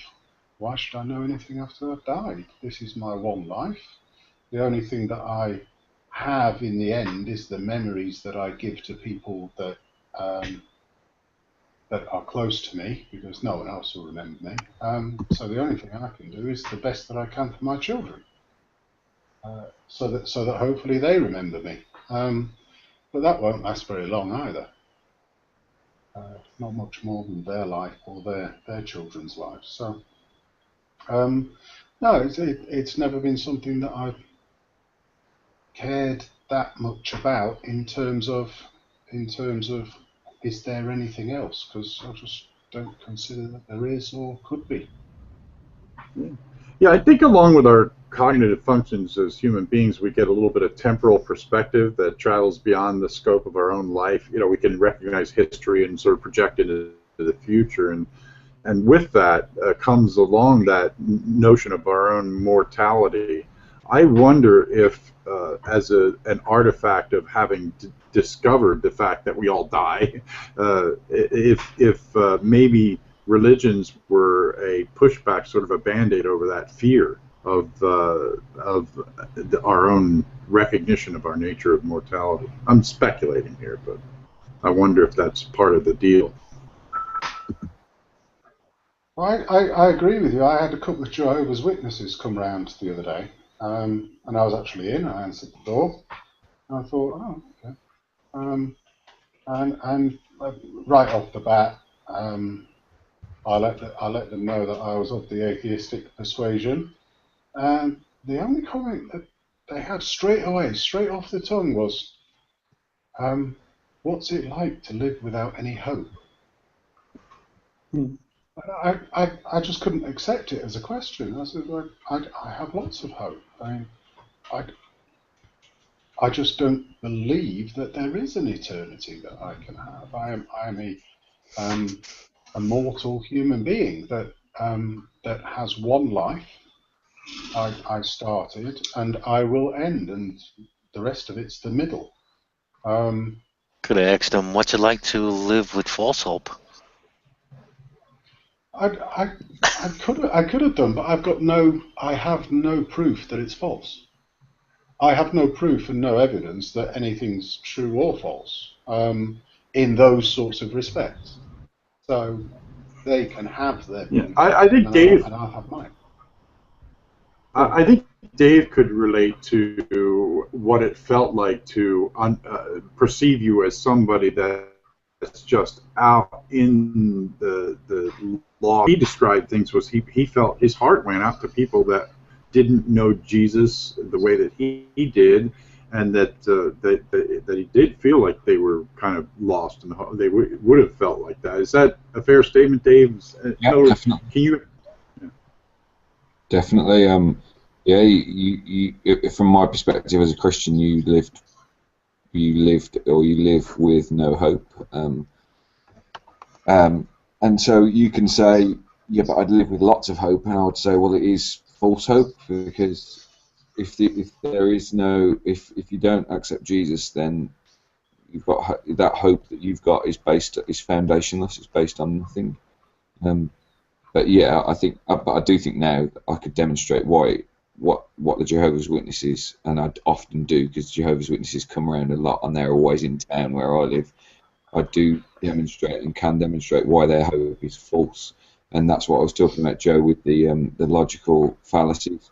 I spoke with some Jehovah's Witnesses very recently, and they were saying, well, when Adam and Eve ate of the tree of knowledge, the fruit of the tree of knowledge of good and evil, they brought sin into the world. And I was like, well, why didn't God stop them? What, blah blah blah, all the sort of like standard arguments.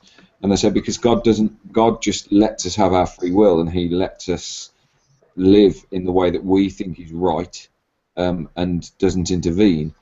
So I was like, okay, that's fine. You believe that God doesn't intervene, and they were like, well, no. And I was like, well, can you explain why God commanded wars then in the Bible? And they were like, well, that's God's judgment. And I was like, well, is that God intervening? And I was like, well, yeah, God does intervene. I was like, well, I thought God didn't intervene. So if God doesn't intervene and does intervene, how do you hold those two things together? At which point they said, you've obviously got very strong views on this, and I don't think we're going to get anywhere with you. And I said, well, that's fine if you think that the point of this conversation is that you've got to get somewhere with me, but don't you think I'm getting somewhere with you because I've just pointed out a major flaw in your philosophy? And then they changed the subject. So I think you can demonstrate that they've got false hope. They won't, whether they accept it or not, is not the point. The point is that they've got to go home with those thoughts in their head. They've got to ask those questions, and next time they're in Kingdom Hall listening to someone give their pre-prepared sermon from the organisation, hopefully they might ask those questions. So that's the hope I live. That's the hope I live with. The hope that they'll realise their hope is full. Yeah. Do you consider that was classic backtracking? Yeah, or running away. Sorry, Joe. No problem. I was just going to ask, do you consider the social cost of someone questioning their belief? If somebody's whole lifestyle is built up on, I think it was, I forget, James, maybe you remember, somebody was making the point that I don't necessarily look backwards and feel the need to undermine someone's belief structure, because I know that there's more than that connected to it. So, for instance, somebody that's their whole life, their family, their holidays, and all of that are built around this religious structure. I think Lyrical said that. Okay, Lyrical said that, and there is some kind of a factor there for her that said, I'm not necessarily going to undermine their belief because I know there's so many other things hinged to that their whole lives ride on, and so the only thing I could bring to them is angst. It wouldn't change their life. It would just put a burr in their saddle. From a social point of view, I think, and I think James would agree with me on this, is that I think we've got a responsibility as empathetic human beings to try and make the world a better place, if not for this generation, the next, and so on and so forth. And I think one of those things is to remove the irrational thinking of religions that causes people to feel like they can't leave a belief system because they're trapped by the threat of losing friends or whatever. You know, that's awful to feel that and that is the town square That is the beheadings in the town square, just from a more social point of view than a physical. So it's a social threat rather than a physical threat. So I do think it's really important. But I am aware that it is a difficult thing to do, having done it myself. So I always say to people, look, if you've got to be aware that there are support structures out there for people who do abandon this stuff, and I'm here as well. I'd happily be your friend. You can come around to my house whenever you like, flat whenever you like, and we can talk about these things and whatever. I know that doesn't replace the social network of an entire church of people, but yeah, it hurts, but truth hurts, and that's something we've got to deal with. You know, when someone dies, no amount of pretending they're not dead is going to make them not dead. So yeah, and that's a truth. You know, people die, and you know it's like that, isn't it? We've got to challenge. We've got to. I think it's safe to say that the Jehovah's Witnesses actually use the social order as a weapon, because they still practice shunning. So it's not just if you question and are kicked out that you lose the church, you lose your family. Yeah. And that's awful. That's awful. So torture. Well, it might hurt people now to question it. Maybe in a 2-generation time, that practice will have died out or be dying out. But if we never question it, it will never die out. Can I pick up? Yeah, can I pick up on that hope sort of aspect again? Because when you were talking about it, Dave, I felt we were talking about two different things. What I felt your argument was that parts of their belief system, their general belief system, were either contradictory or they didn't know it well enough to be able to give the right answers so that you wouldn't have been able to make those arguments. Whereas the hope that I was talking about was about the hope of afterlife and eternity. And so that links in again with what you then said, which was about the social structure. So if you try to leave the belief system, it's not just about the social structures that will be taken away from you, because that definitely happens throughout the Bible Belt and with the Jehovah's Witnesses and with the Muslims and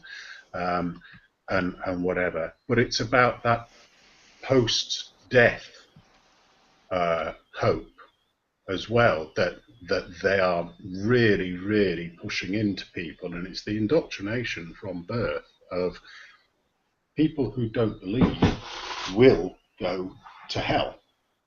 And I think there's those two bits that are pulling. One is losing all of your friends and losing all of your social structures and having to leave the area and start all over again. But the other is, what about after you've died?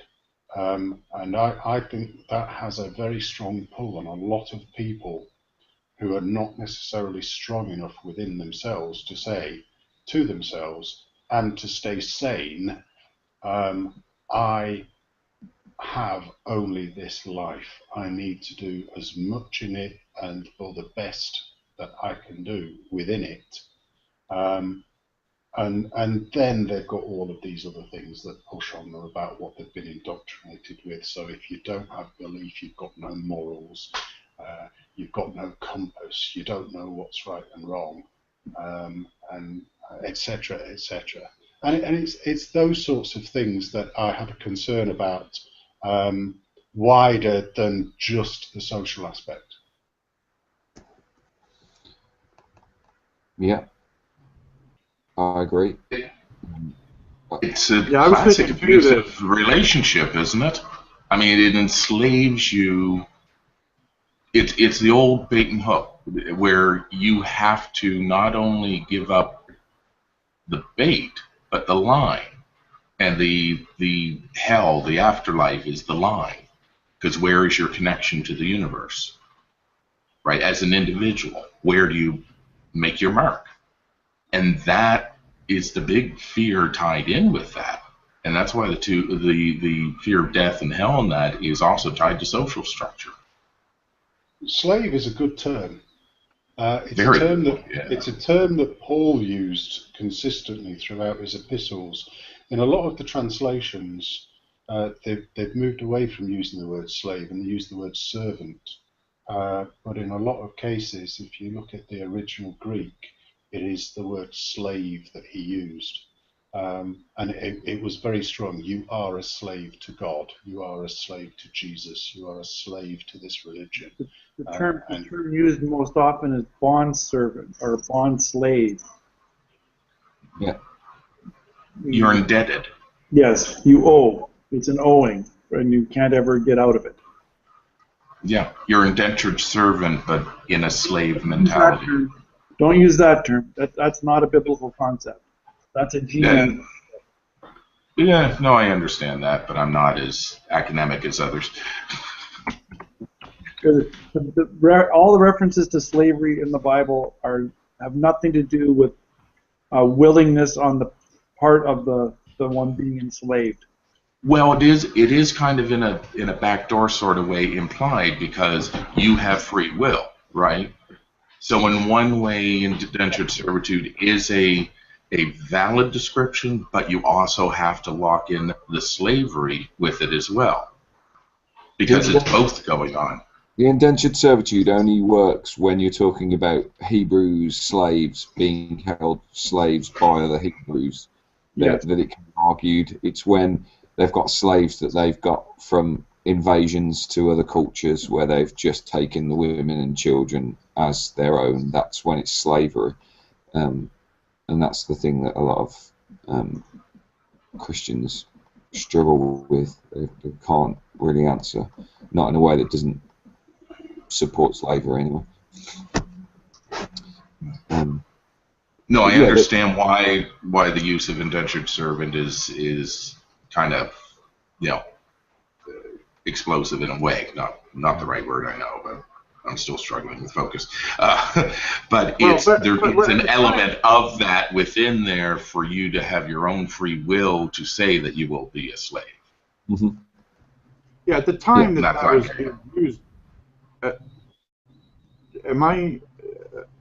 the time that was being used, the slave was just like saying bus driver or whatever. It was a social reality at the time, and so I think for those words to be used in the concept that Paul was trying to illustrate, viewed contextually, is important. And I'm not defending the idea or the notion, but I'm saying that it meant something different at the time that it was written than it does to us today. We're viewing it through our own cultural paradigm. Oh, of course, yeah. Gary Edwards actually did a very good. Was it Gary Edwards? No, Abominable History Man had a hanger recently. He said that you have to. You can't really understand the context of the meaning of the words and how they're phrased unless you read enough of that culture until you get the jokes. Yeah. Yeah, we have to get into that paradigm. Yeah, we have to get into that headspace. We have to learn the headspace because hindsight's great, but.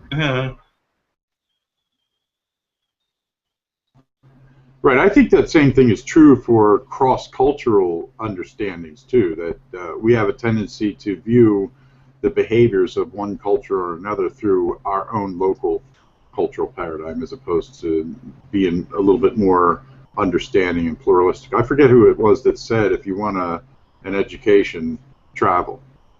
It's the most important thing you could do. Yeah, explore. Yeah, well, the internet has, I know, expanded my concept. Like, for me, I grew up in America, and so my understanding of the word cunt was quite a bit different than the British understanding of the word. Because over here, that is, you don't use that word at all unless it's the C word, right? And over there, it's like, you want some breakfast? So. Serve me up some pancakes, you dirty cunt.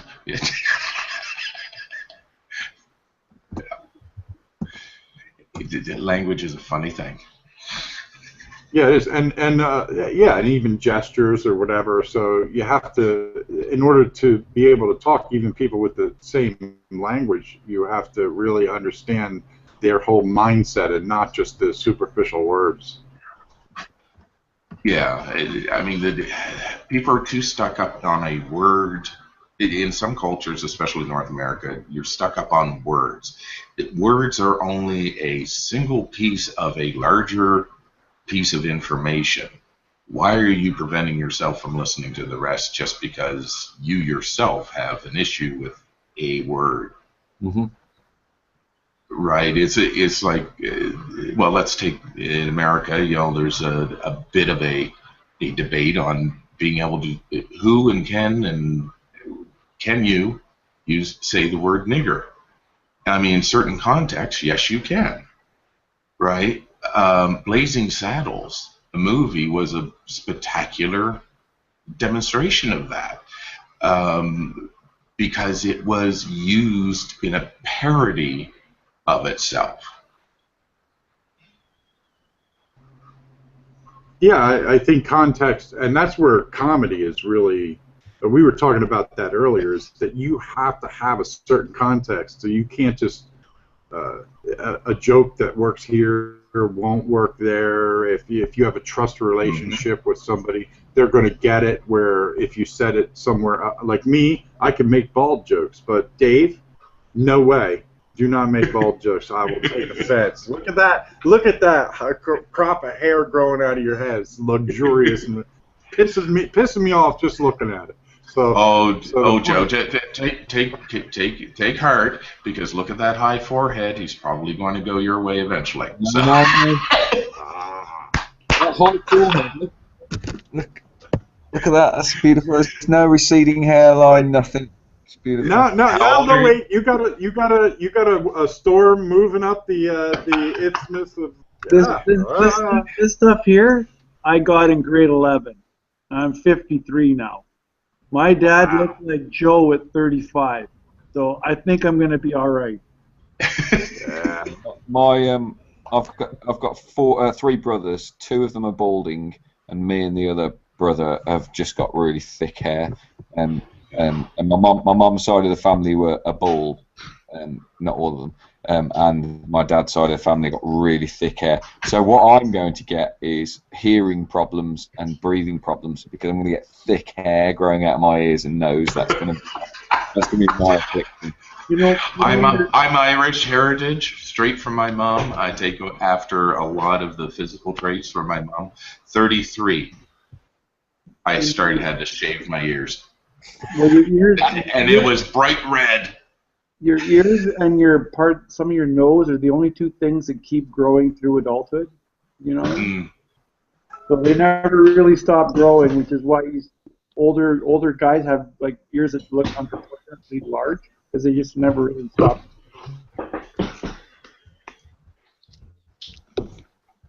This guy, I'm about to show you this guy who's died recently, a very famous English radio presenter, Terry Wogan. His ears were massive, absolutely massive. I'm just gonna, they grew so long. I'm just gonna try and find it. Somebody stuck a tribble in his ear. Oh. You have no troubles with tribbles yet. Welcome, Dee. How are you doing? Hello. I'm not too bad. How's yourself?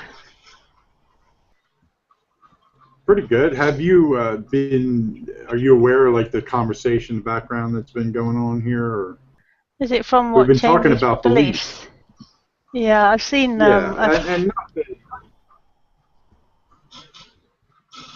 Sorry, go on. Okay, yeah. Hi, Dee. Hello. No, we just broke into a tangent here on hair and balding, but.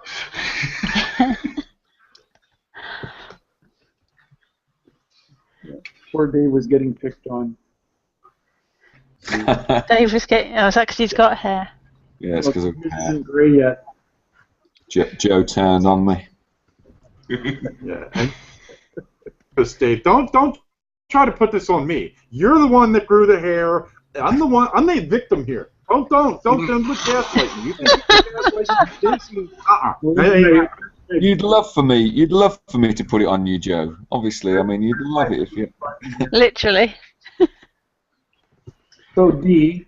Then I'd be in a hairy situation. So we were talking about belief, D. We were discussing Dave's transformation of his, or changing of his beliefs from what he used to believe to what he believes now, and kind of fleshing that out. And so that's kind of the topic of what we're doing. And just if you want to have anything to add or want to say anything about something you held as a belief before and how it changed, we'd love to listen. Well, I'll let you carry on, and I'll jump in if I feel as you were.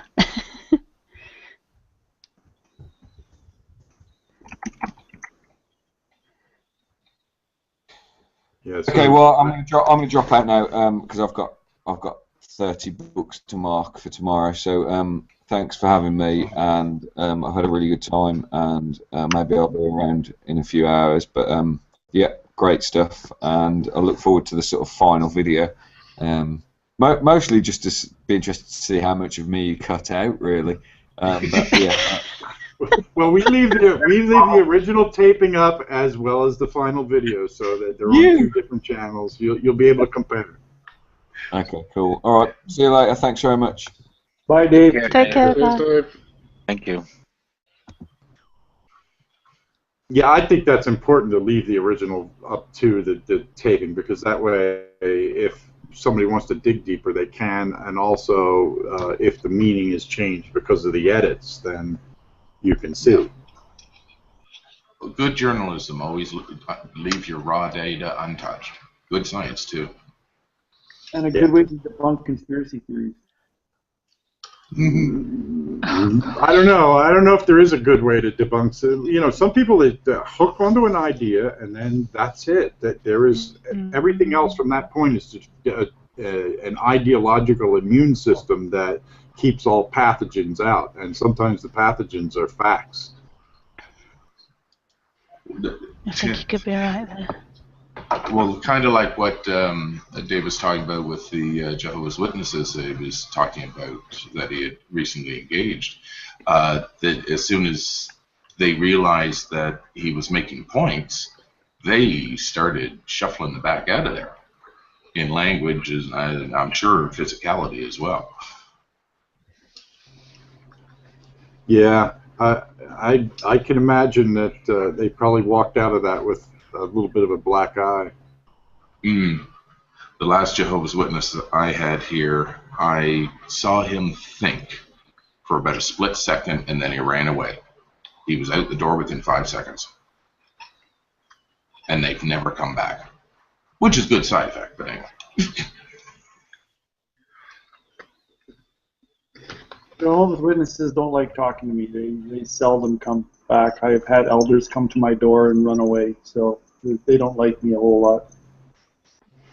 Yeah, I carry the idea that most of us don't have an ideological structure that we could defend, that's defensible anyway. And so if somebody comes to me with one particular brand of crazy versus another, and my own brand of crazy blended in, I don't think that's as important as how you treat people. So if somebody is coming at somebody and saying, I want to do good in your life, and mind you, you do have to draw certain lines. I mean, I know that this is that you can't make this kind of a nuanced point without going into so much detail that people would get buried under it. But just as an example, I do think that the fact that people brought up this notion that you're a filthy sinner, and that, you know, I've heard God described from some people's perspective as this abusive boyfriend scenario where you're nothing without me, and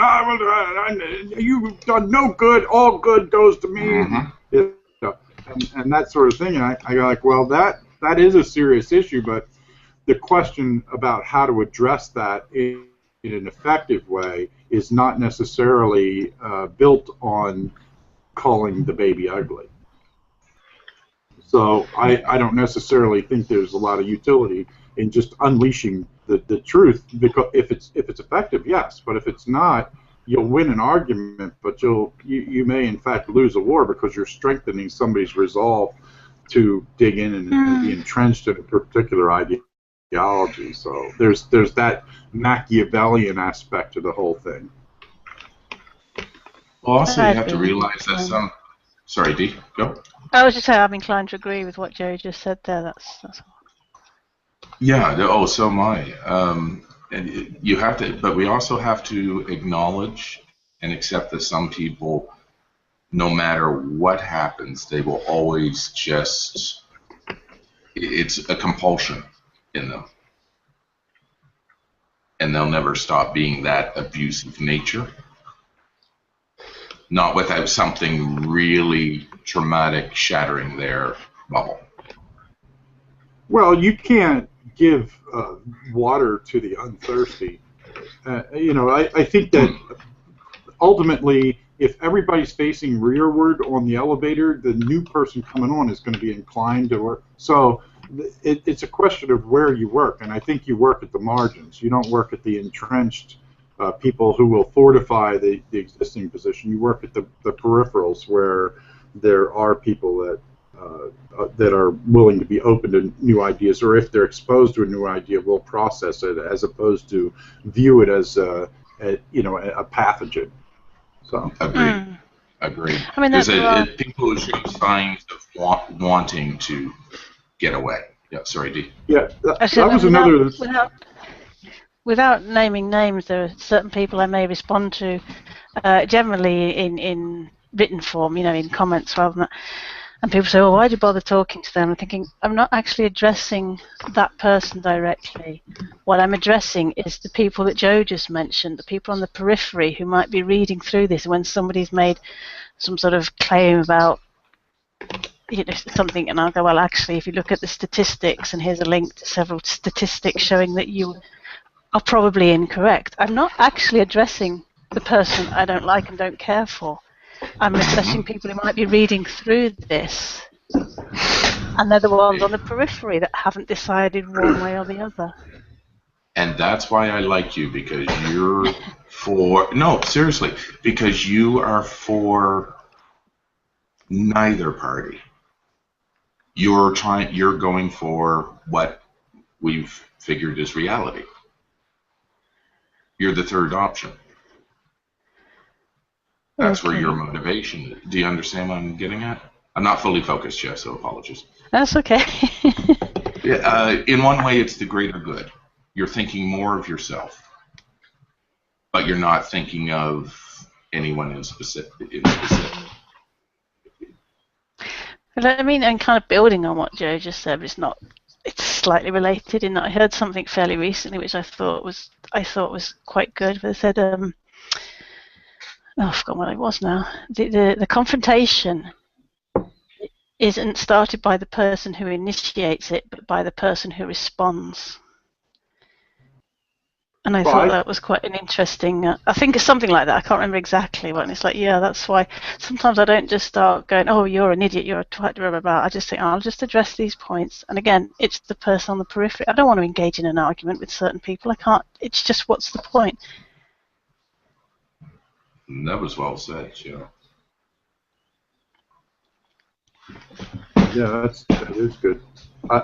I wonder, one of the themes that I heard spoken from people who discussed their conversion story was that the people that were most influential in terms of being able to get an idea across the divide, so to speak, were those that were not wagging a finger, but those that had an underlying emotional prosody of concern. That you could see it in their eyes, I think, is one of the statements that was made, that they really cared and that they were sharing, and they weren't necessarily calling it out, but they didn't necessarily call me out on my existing belief paradigm and wag a finger at me, but you could see the look of concern, and that was what inspired the question far more than an active, the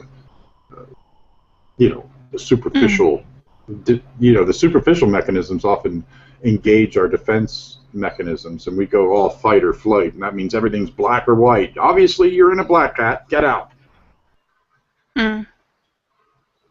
Yeah, and I'm not claiming I never do that, by the way. I just try not to. Some things trigger me, and I, but not generally in comments, rather than. If you were to make that claim, you'd also say that you were not human. So. or very deluded. So that could be fun too, but yeah.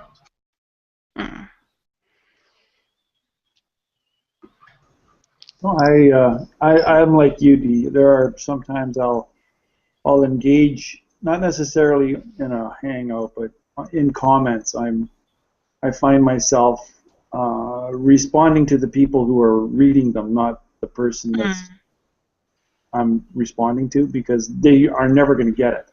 But if they're allowed to just keep spewing their bullshit, people will never understand the difference.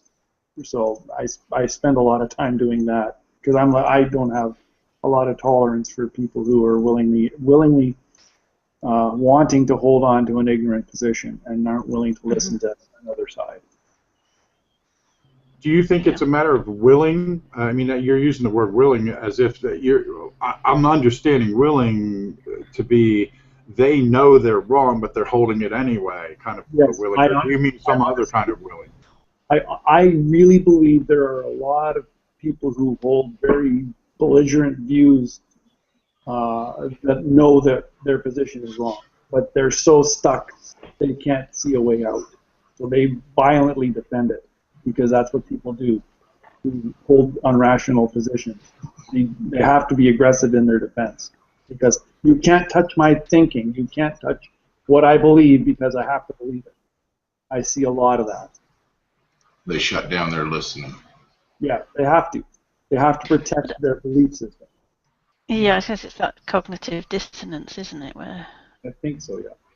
There was actually a hangout with... Sorry, Dee, go. No, that's okay. Carry on. There was a recent hang. I can't remember whose it was. I hope it comes back to me. But there was a gentleman in there, and he was, quote-unquote, from Facebook, and talking about certain beliefs. And the whole look of him was that glazed look of, you guys are bullshit. I'm the one that's got the truth. And, he was just smiling. It was that smile. Yeah, J.D. Kane had a Talking Shit Tuesday with a guy that he invited from his Facebook group. It may have been the after that I joined. Oh, he was in the after show. Yes, the guy was there for the after show. Yeah, I think that's what it was. Yes, Drag was there, and yeah. But yeah, you could just see in his face that he was just not listening. Not there. He was hearing words, so he could throw them back, but there was no listening. Nothing was getting through. It was yeah, and that's what I'm interesting to view. About. Yeah, I think that sometimes when you get into if you view a threat, your mind goes into this mode where there are no shades of gray. There is black and white, and then you go into this mode, and then you're going to project, well, this person is obviously trying to lead me into, and it happens on both sides. I see somebody that says, isn't it weird that reality has conscious beings in it? Going, the ID design hackles are going up, and we better squash down whatever point they're making, even if it's legitimate, because I know where this is going. And that whole ideological immune system comes into play and shuts down the conversation before it can ever flower to anything that is on the terms of understanding, much less growing and learning something. So. And I just think that's how people are. It's not a matter of religious people do that. It's a matter of people do that. You're exactly right, Joe. And I want to point back to an earlier piece of the conversation about getting stuck on words. With the word cunt. It's like if you're stuck on the word, you're not listening to what's around it. And humans do it. Atheist community, religious community, whatever. Yeah. You can hear the tires squeal and burn rubber at the brakes. Yes. Battle! Going slightly back on what you were saying earlier, Joe, where you were saying somebody was saying, "Oh, you could see in their eyes this person cared." I noticed like some people will get upset. And this is just an example of like will get upset if someone says, "Oh, I'll pray for you." Depending on what I believe that person's intentions are, I'm probably not going to get upset, because more than unless I know they're sort of trolling me or just saying it because they know for a fact I don't believe and they think it will upset me. But generally thinking, it's kind of like, well, I don't think it'll do any good, but hey, I appreciate the thought. Yeah, I'm the same way. I think a person's intent is far more important. In fact, if they feel like that's a valuable thing and that's their currency, that's their social currency of saying, I really care about you and I want to. Now, if somebody says, I'll pray for you, that sort of thing, then that's a completely different meaning, even though they might be the same words. Yeah, the intents. I mean, to me, it's not that much different. I feel so sorry for you. I feel so sorry for you. Gonna burn in hell for all eternity. Yeah. Some of them seem to say it with a smile on their face, as if they're looking for. Yeah. but yeah, it is. I don't know if Joe wants me to bring back my example or not that was mentioned in side chat. Because Joe, you know it, I think. Which example was that? I'm not sure which. I don't see it side chat. Oh, okay. The outside one? No, just the internal side chat. No, the example of this, fight or flight. I was in a coffee shop day after my mom's funeral. Lady comes up to me, gives her condolences and everything, and she said, well, she's with God now, keep her in your prayers. And I said, thank you very much. That's not quite my bag. I'm atheist. Boom, instant explosion. She blew up and ran off. Dumped a whole spew of Pascal's wager, and it was quite interesting to witness. Yeah, and as we talked about it, the thing that I shared was, imagine her. Okay, so her husband died, her son died, and I don't know her story, but I'm just saying, I'm throwing stuff in her worldview is the thing that has anchored her peace and all of that. And how could you I know it's a narcissistic position, but from her position, you are attacking her core. And so she felt the need to bounce back, and I'm not justifying it, but I'm describing the process. Oh yeah. I think that from her perspective, she felt like if I don't defend this, if I do not cast this demon out, then somehow my worldview will not be as protected as it needs to be, so that I don't have to face the fact that there was a finality to the deaths that I've experienced in my life, and there is somehow a falsehood to all of the ritual things that I do to conduct my expressions of devotion to this ideology. So, there's the false that. hope you were talking about earlier. Well, for them, it's not false, and from my perspective, I really don't have a clue. I mean, I lean in a certain direction, but I don't. No, but yeah, no, I see what I said. Not how I said it, but what I said. With her mindset, just was a threat to her entire existence. Yeah. Oh, I get it. And her knee jerk would boom. But yeah. But that goes to what we're talking about of intent behind it. And she actually threw her intent away by changing it. Yeah, which is unfortunate. But, sorry, Dee. I was going to say, because it became about her beliefs rather than her showing her sympathy and condolences towards you. Exactly. Which she supposedly was using to come up to speak to me in the first place. It's something I've said to my father before. Concern without consideration is not emotion. It's not loving. But there are people that live in a world where that just is not part of their social currency. And you know, in other words, I recognize from your position what she was doing was forcing an ideological, you know, point of worthlessness and even passive hostility or whatever that.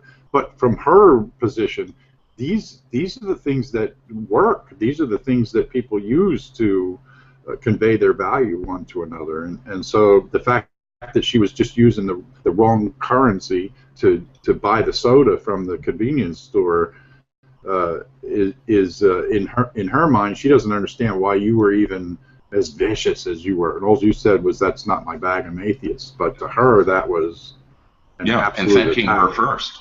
Yeah, thanking her first. No, that got missed. That got missed. Yeah. Oh hell yeah. The smile soon left. I don't even think it was that deep. I think it was like there is a whole school of Christian exegesis that goes and say, if you're not with us, you're against us. So an atheist doesn't believe in God. Therefore, they are the devil. Yeah, I actually meant. Sorry. That's okay, but that's the mentality she's probably from. This guy's my enemy. I can't be. I have to speak up against this. Whether he was really sincere, condoling, doesn't matter. She got challenged. Her God got challenged by you not accepting it, so she had to defend it. Got it. When I was in the hang that Brojo was in, relayed the story, I mentioned that at that point, when I said I'm atheist, this person had no way of controlling me. And that's what set her off. Exactly what you said, James, basically.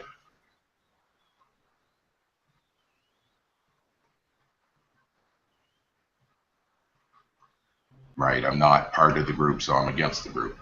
Yeah, it's it, and we've talked about that in the course of this discussion too, the in-group out-group thing. Mm-hmm. And it's a very powerful thing, and it's like what Joe and I are trying to do with these discussions is figure out ways to bridge that gap on things that we can talk about without having ideologies get in the way. Like that's the important stuff. There's got to be a place for that. You do get you get people from all sorts of walks of life that have this attitude of, if you're not 100% in step with me, then you're 100% against me. It's like, well, all I said is I don't particularly agree with that. That's right. But there was a hangout. There was a hangout that was on last night that I was listening to while I was playing Minecraft. Minecraft. Yeah, I've only recently to it. And it truly shocked me. It's a guy called Tom Quinlan and GFW, the Gospel in Isaiah.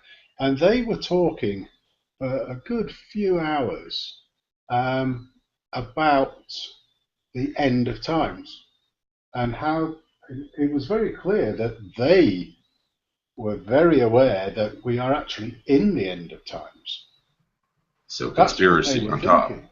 That's what they were thinking, and they were talking. There was this guy, Tom Quinlan, was talking about how he wished that he could just have a rest and just sit down, but God came down, the Lord came down and told him that he's got to go and do some help work with so and so and so and so. And it's like, wow, talk about blowing your own trumpet.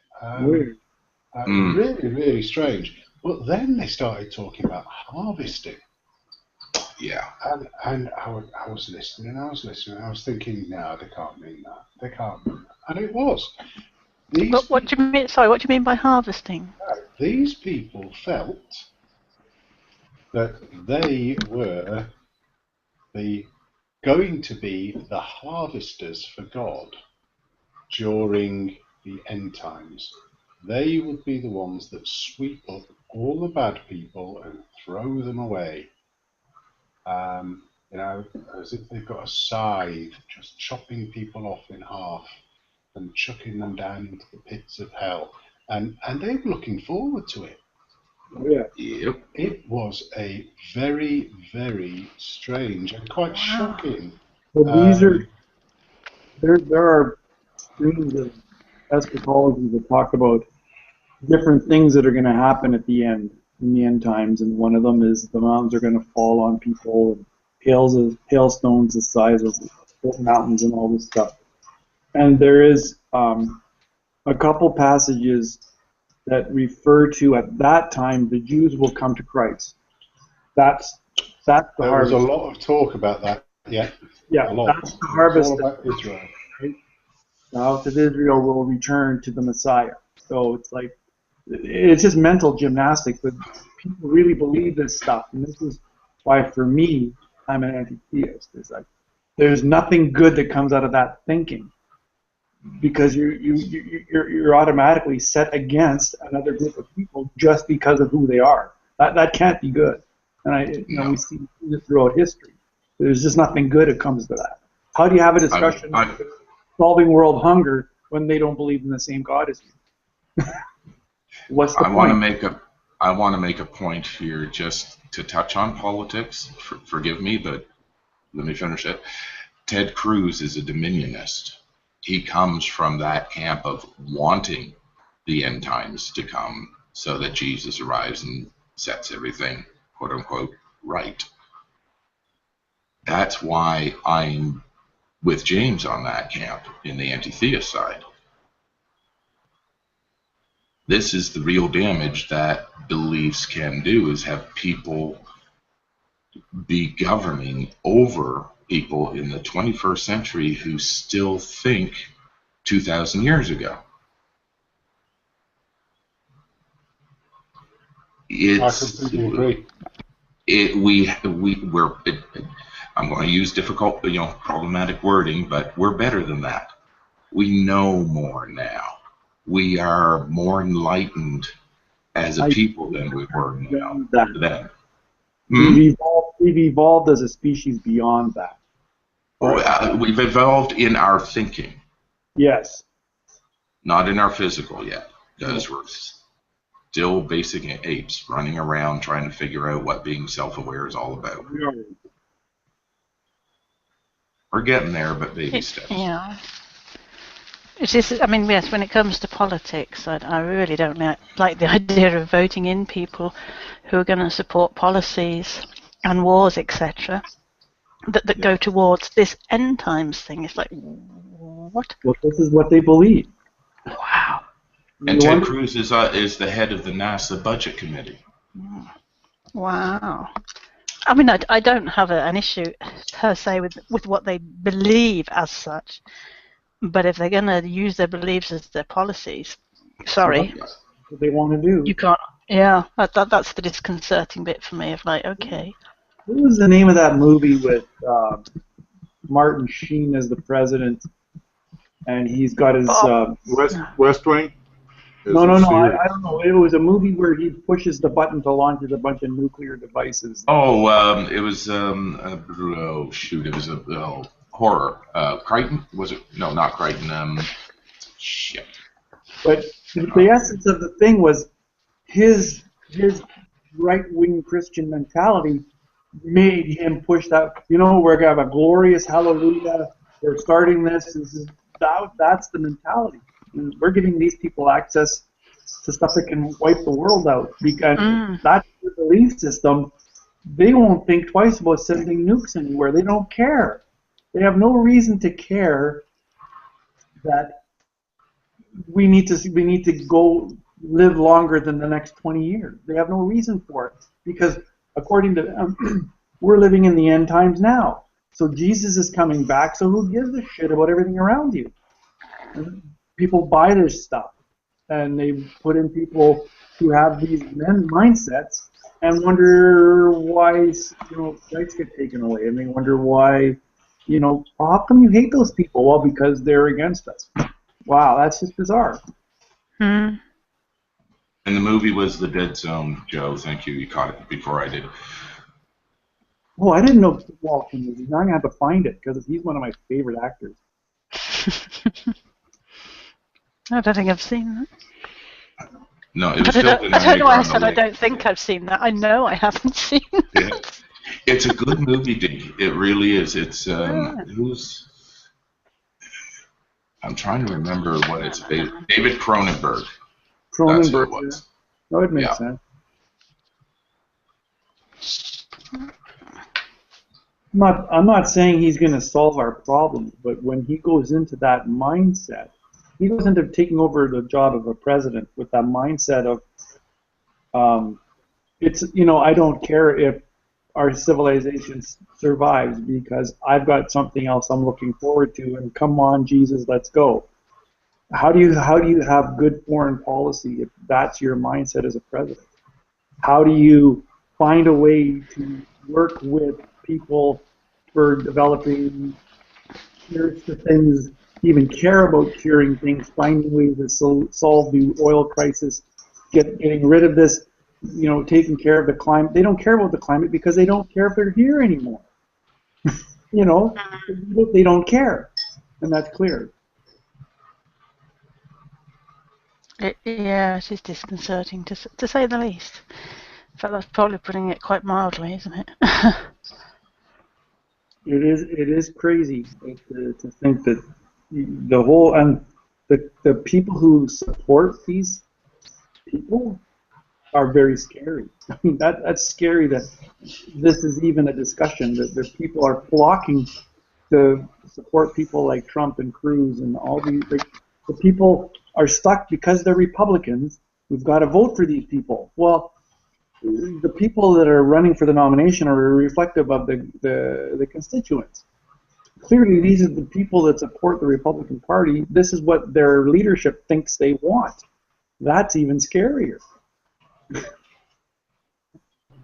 Yeah, my guess is that the landscape is a lot more complex than that. If these guys push against those guys that I hate, then I'm going to buy into these, but I'm not even going to invest in figuring out what these guys are. I just know that I resonate with the fact that they hate them, and I hate them too.